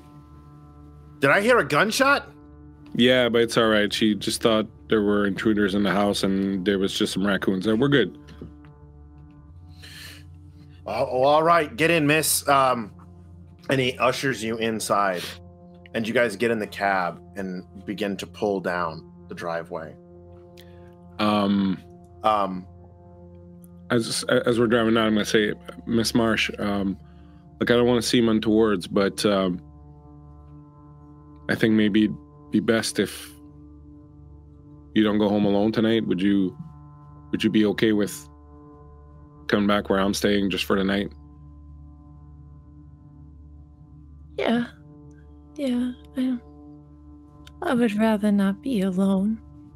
All right. So I'll give my hotel address to the cabbie. Okay.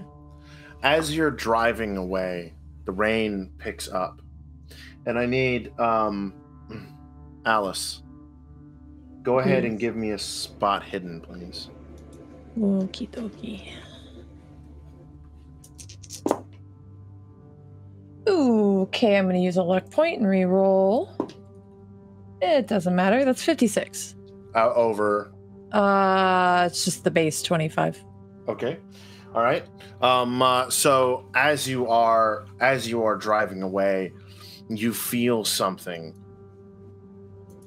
and you chance a look back, and you see Miranda standing there with two men standing on either side of her. And then the lightning crashes again, and you see her drop.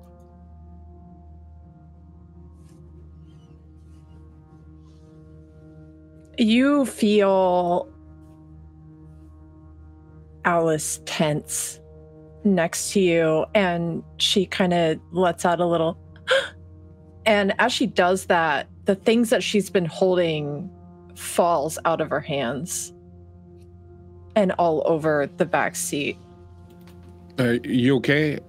Alice, what's wrong? I think I saw those men that you said that you saw back at the school. And at the this, house? You immediately see the photographs that have begun to spill out of the file. And your attention is immediately taken away. After a moment, I think Jack will bend down and pick them up and put them together and turn them upside down and put them back in the folder and just hand it back to Alice. I didn't mean to lie to you, Jack. I didn't mean to. I'm not proud of it.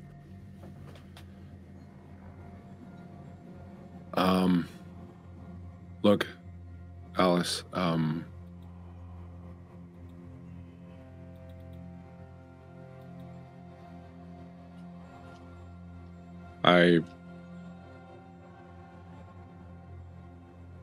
Swansworth was the kind of man who wanted things that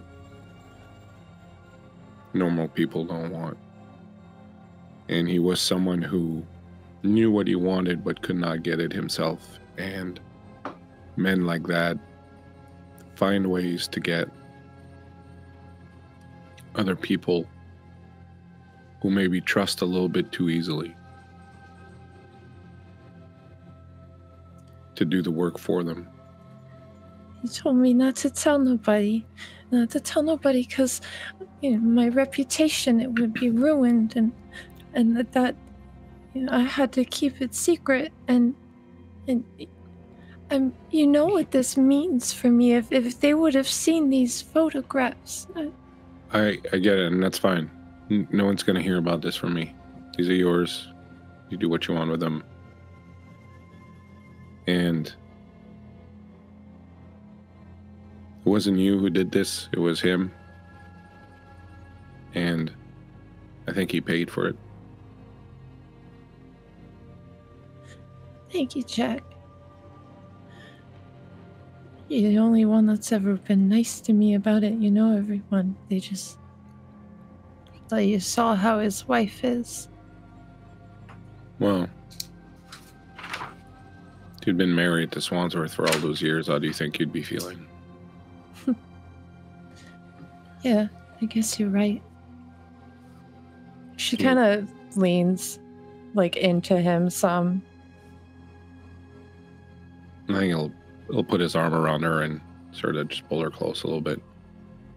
Just hold her.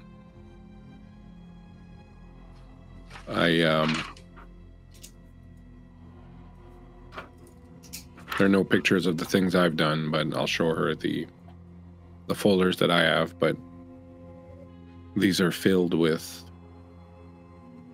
well, the evidence of things I've done that are even more distasteful. Because I think I probably had a bit more control over what I was doing than you did, so you can't. You did what you thought you needed to do to get what you wanted and to get where you needed to get. And it was on him to give you that help without charging the price that he did for it. And that's what a real man or a gentleman would have done, but Swansworth was a piece of shit. And so he acted like one. It's not on you. These are yours. You do what you want with them. No one will ever hear about them from me.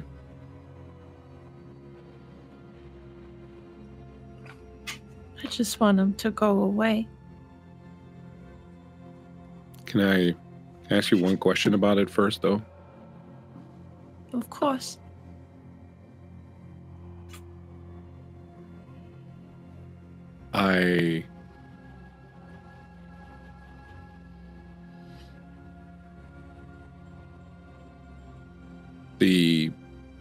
Some of the things painted on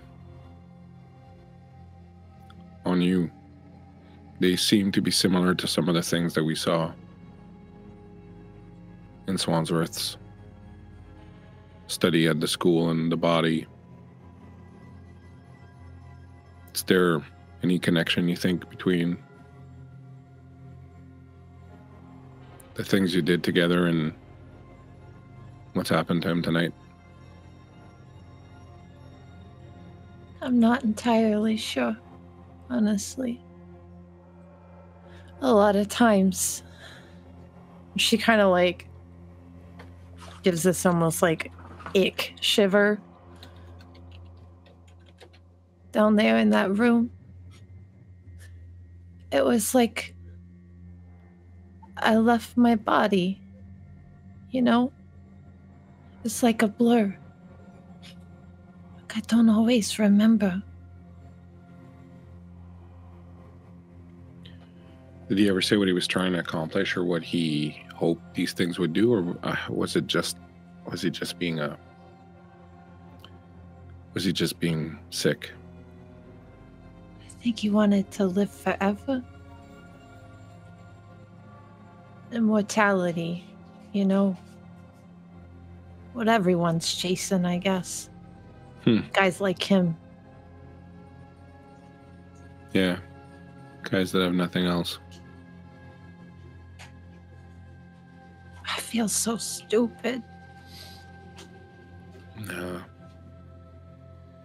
Swansworth knew what he was doing. He was smart, he was charismatic, and he had a way of talking. You should have seen me when I came to live at the house when we first connected, when he got me out of that military prison.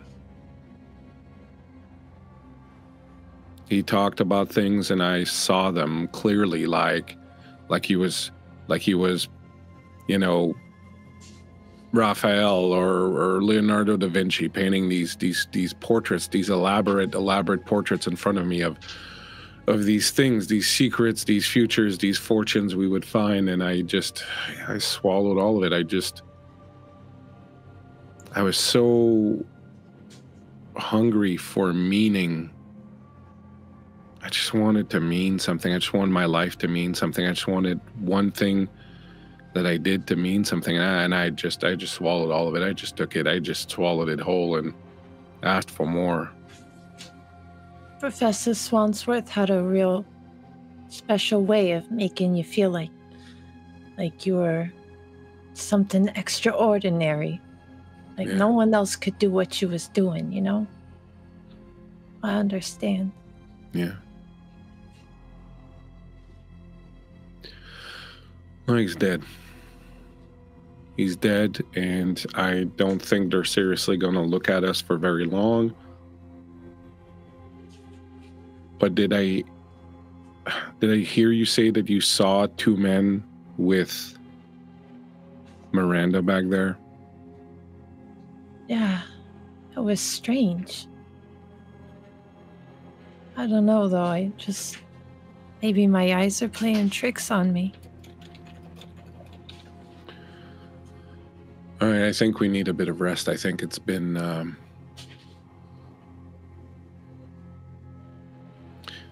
it's been a lot.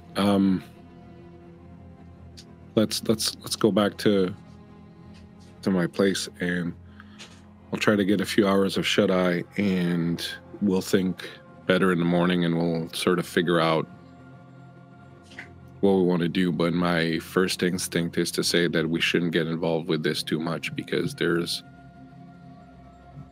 definitely something abnormal going on, and I gotta tell you, that's just not my bag. She glances down to the photographs in her hand. Say, Jack, you got a fireplace at your place? It's not that kind of place, but we'll make something work. Trust me. I just want these to go away, you know? Forever. Yeah, I get that.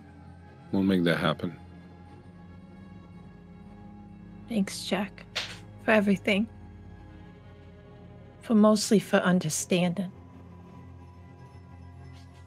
Yeah, think nothing of it, doll.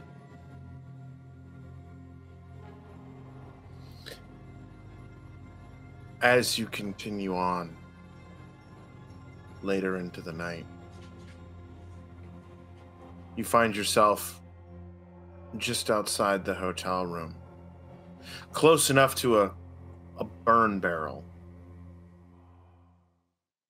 And as you're tossing these photographs into the burn barrel, Jack standing by, your mind takes you to a place.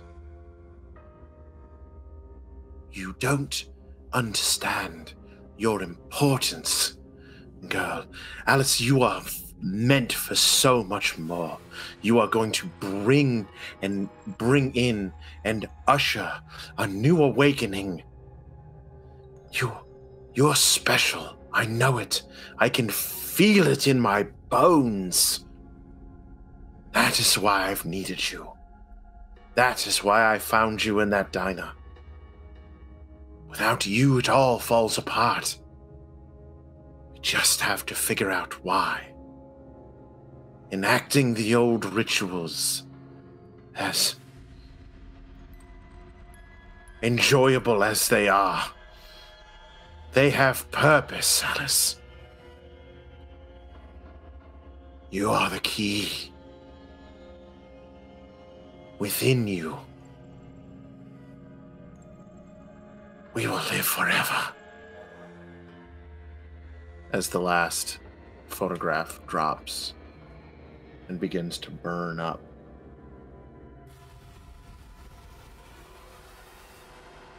lightning shoots across the sky and the rain pours down more. And you find yourselves hustling into his motel room to get out of the rain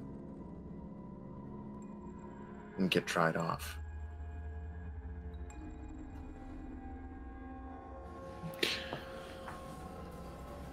Look, Alice, if you want to go and take a shower or bath just to warm yourself up and then dry off, I'll step out for a little while and let you get done. Just stick your head out the door and yell for me when you're done. I'll be just outside, though, so no one's going to come by or do anything, all right? I think there's, in the wardrobe there, I think there's a robe. I'm going to grab a chair and the decanter of bourbon and one of the glasses from the motel room, and just going to go outside, close the door, and sit next to it and smoke a cigarette and drink some bourbon while Alice sorts herself out. While you're having that bourbon, I need you to give me a power roll. Oh, good Lord. By the way, thank you, Myriad and Little Bones. Myriad gave me a hail for luck point, and Little Bones gave one to Queep. Thank you very much. Thank you, babies. Love you, kiddos. All right, power. 31 under 55. In the night, the wee hours are coming. You check your watch. It's 3 a.m. at this point. And it feels as though you've already been awake for an entire lifetime. God damn, is that bourbon good? Yeah. It rolls down your throat, warming your belly, dulling your senses ever so slightly. And you just let it take you for a moment. Your head no longer throbbing, but feeling drained. And you think and wonder, who's gonna protect this girl now?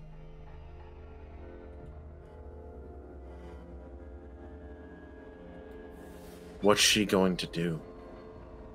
You came to this town seeking not necessarily revenge, but the chance to get even. And here you are. Your former partner, well, as much of a shitbag as he may have been, dead. Can't get even with dead men.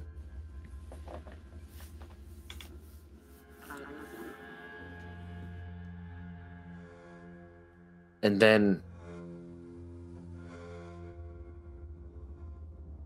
what was that you saw on that paper?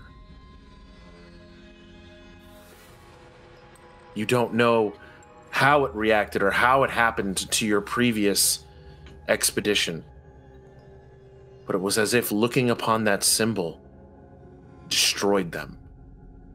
Nearly drove you insane, caused you to black out, but yet you were spared, and now seeing that symbol again, recognizing it again,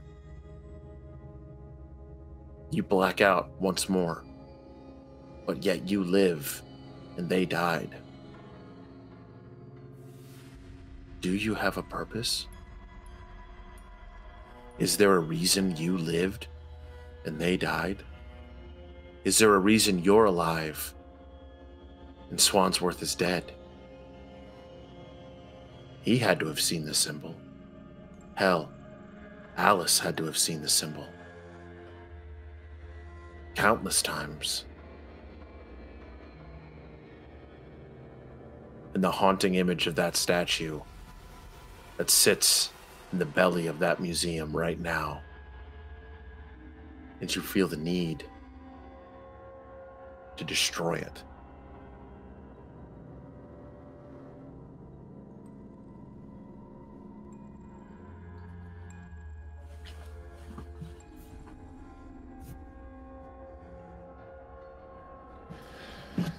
Damn it.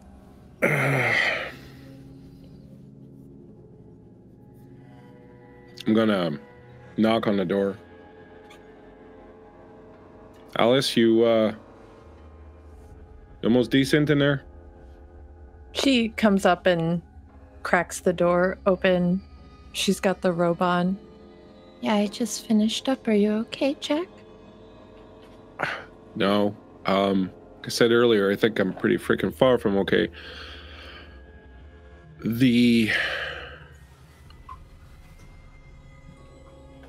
Hold on. I'm going to go in the room. I'm going to find a pencil somewhere, and I'm going to quickly draw, but very roughly, the symbol that made me pass out earlier. Have you seen this before, Alice? The symbol and any of the things that I've sent back to the professor or any of his books? You see the symbol. And you've translated this symbol. Which definition, you're not sure. But it's bringer of life, creator of life,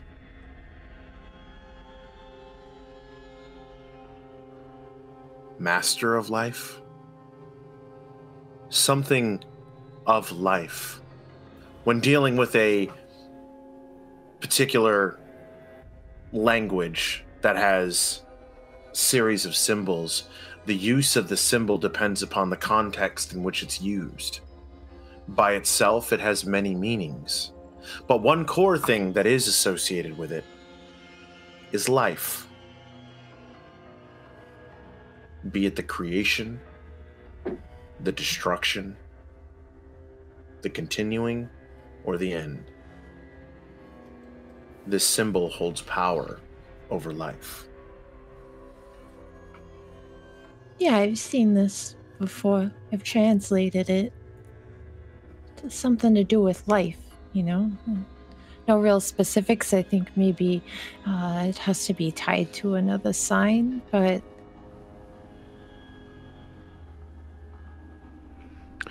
So everything I've seen so far connected to this symbol has really been the opposite of life. I've seen several men die because of it.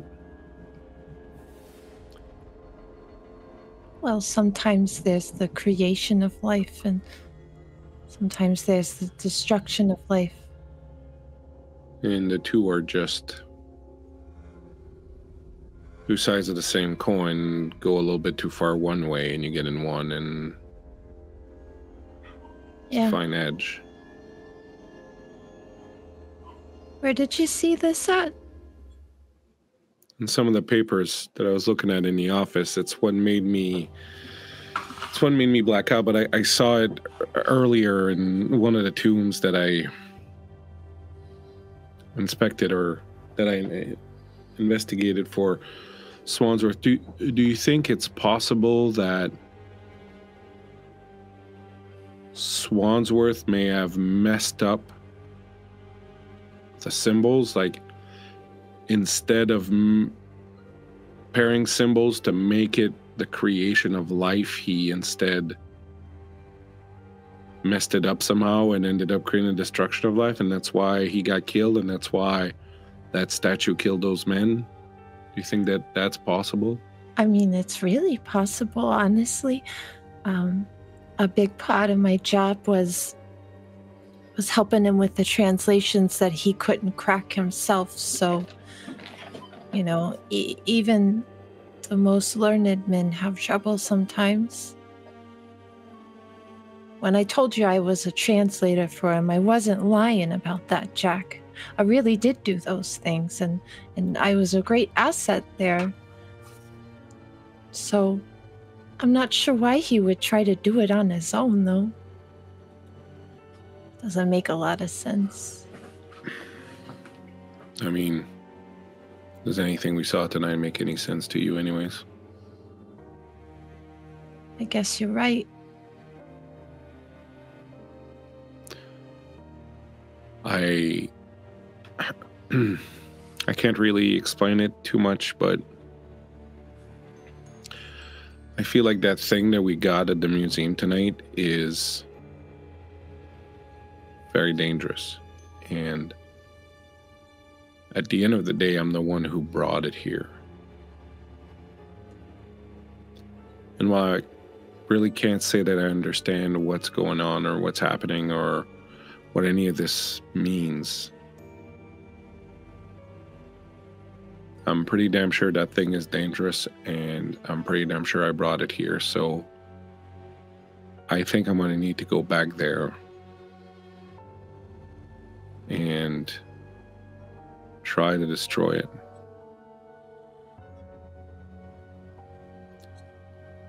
I am a little worried because I don't know what's going to happen to you. With Swansworth gone and everything going on, if I disappear also, I mean, not that I don't think you can't take care of yourself, but I just, what do you think you'll do? I can tell you that you're not going to do that alone, Jack. You can't come and do this with me. Like, you've suffered enough because of Swansworth and his obsession. Yeah, but you can't do this alone. This thing is really dangerous. I saw men die because of it. Several men. This is not just an exam that you can study for and read books on and go in and ace it just because you're a smart kid, I understand that, but if I don't help you, who's gonna help you? And ain't nobody know as much as I do about this. Not anymore. He's gone. You need me, Jack. And if I don't go help you, and this doesn't get done, then how many other people are gonna suffer?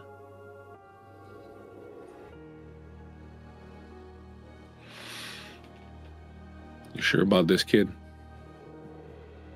I'm not sure about anything anymore. But that's all I got.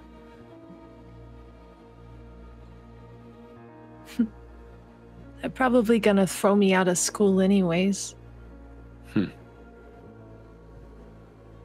as well make it for something worthwhile. Yeah.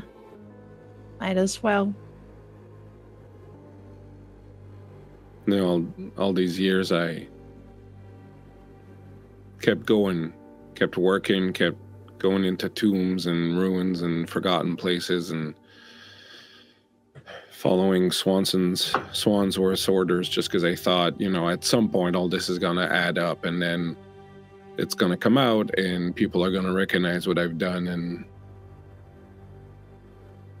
they're going to think, hey, this guy did something. He wasn't just some fucking two-bit loser from a mining town in Kentucky. He went and did something, And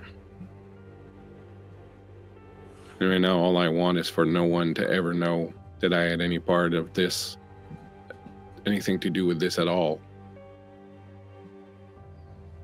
It's just so ugly and wrong.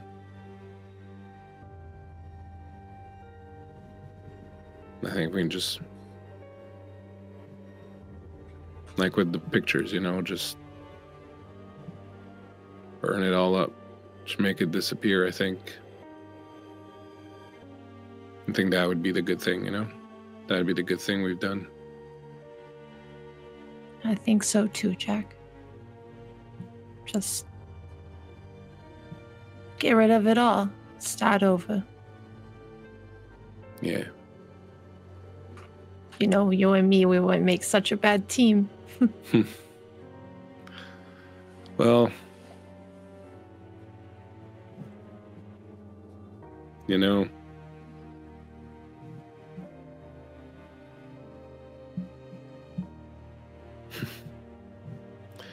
certainly wouldn't treat it the way Swansworth did. I think you'd be the boss in this team.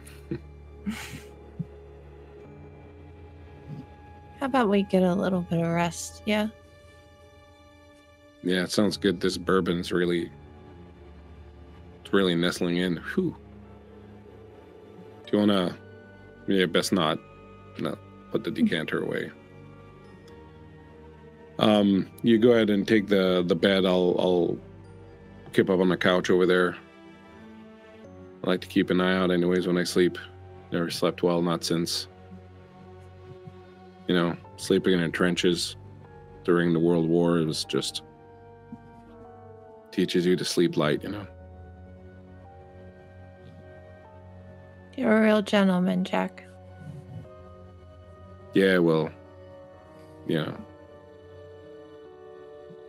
my mama raised me as good as she could, and whatever bad habits I had, the county took care of that. The army took the rest of it away. What's left but just a guy trying to do a couple good things before he goes, you know? Yeah. Go lay your head down. I'll keep watch. You'll be safe. Thanks, Jack. You got it, kid.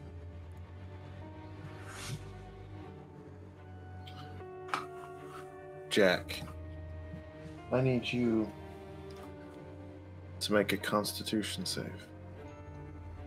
Or roll your con, rather.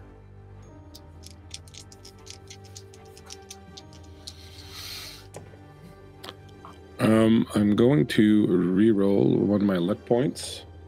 2 left. I'm going to re-roll my 10s die. Okay, so I might actually not have done... Ooh, so 41 over 40. 41 over 40. Yeah. The day catches up with you, and your intent to stay awake fades, as even the most stalwart, willful individual must succumb to sleep. Mm-hmm. Only it's not restful sleep. The same as it is every night. You're back in France.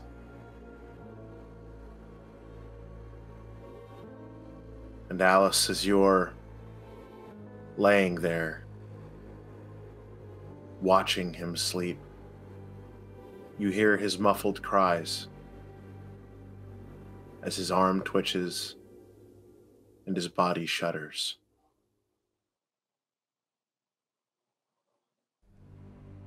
Before you, yourself, slowly drift off to sleep and dream of waves. And as we pan out of the hotel room, the storm still raging outside, our two people needing rest after such a great ordeal. The rain bounces off leather jackets and round-brimmed hats as two individuals stare up at a second-story motel room from a parking lot in the rain. And that's where we're going to end tonight, friends.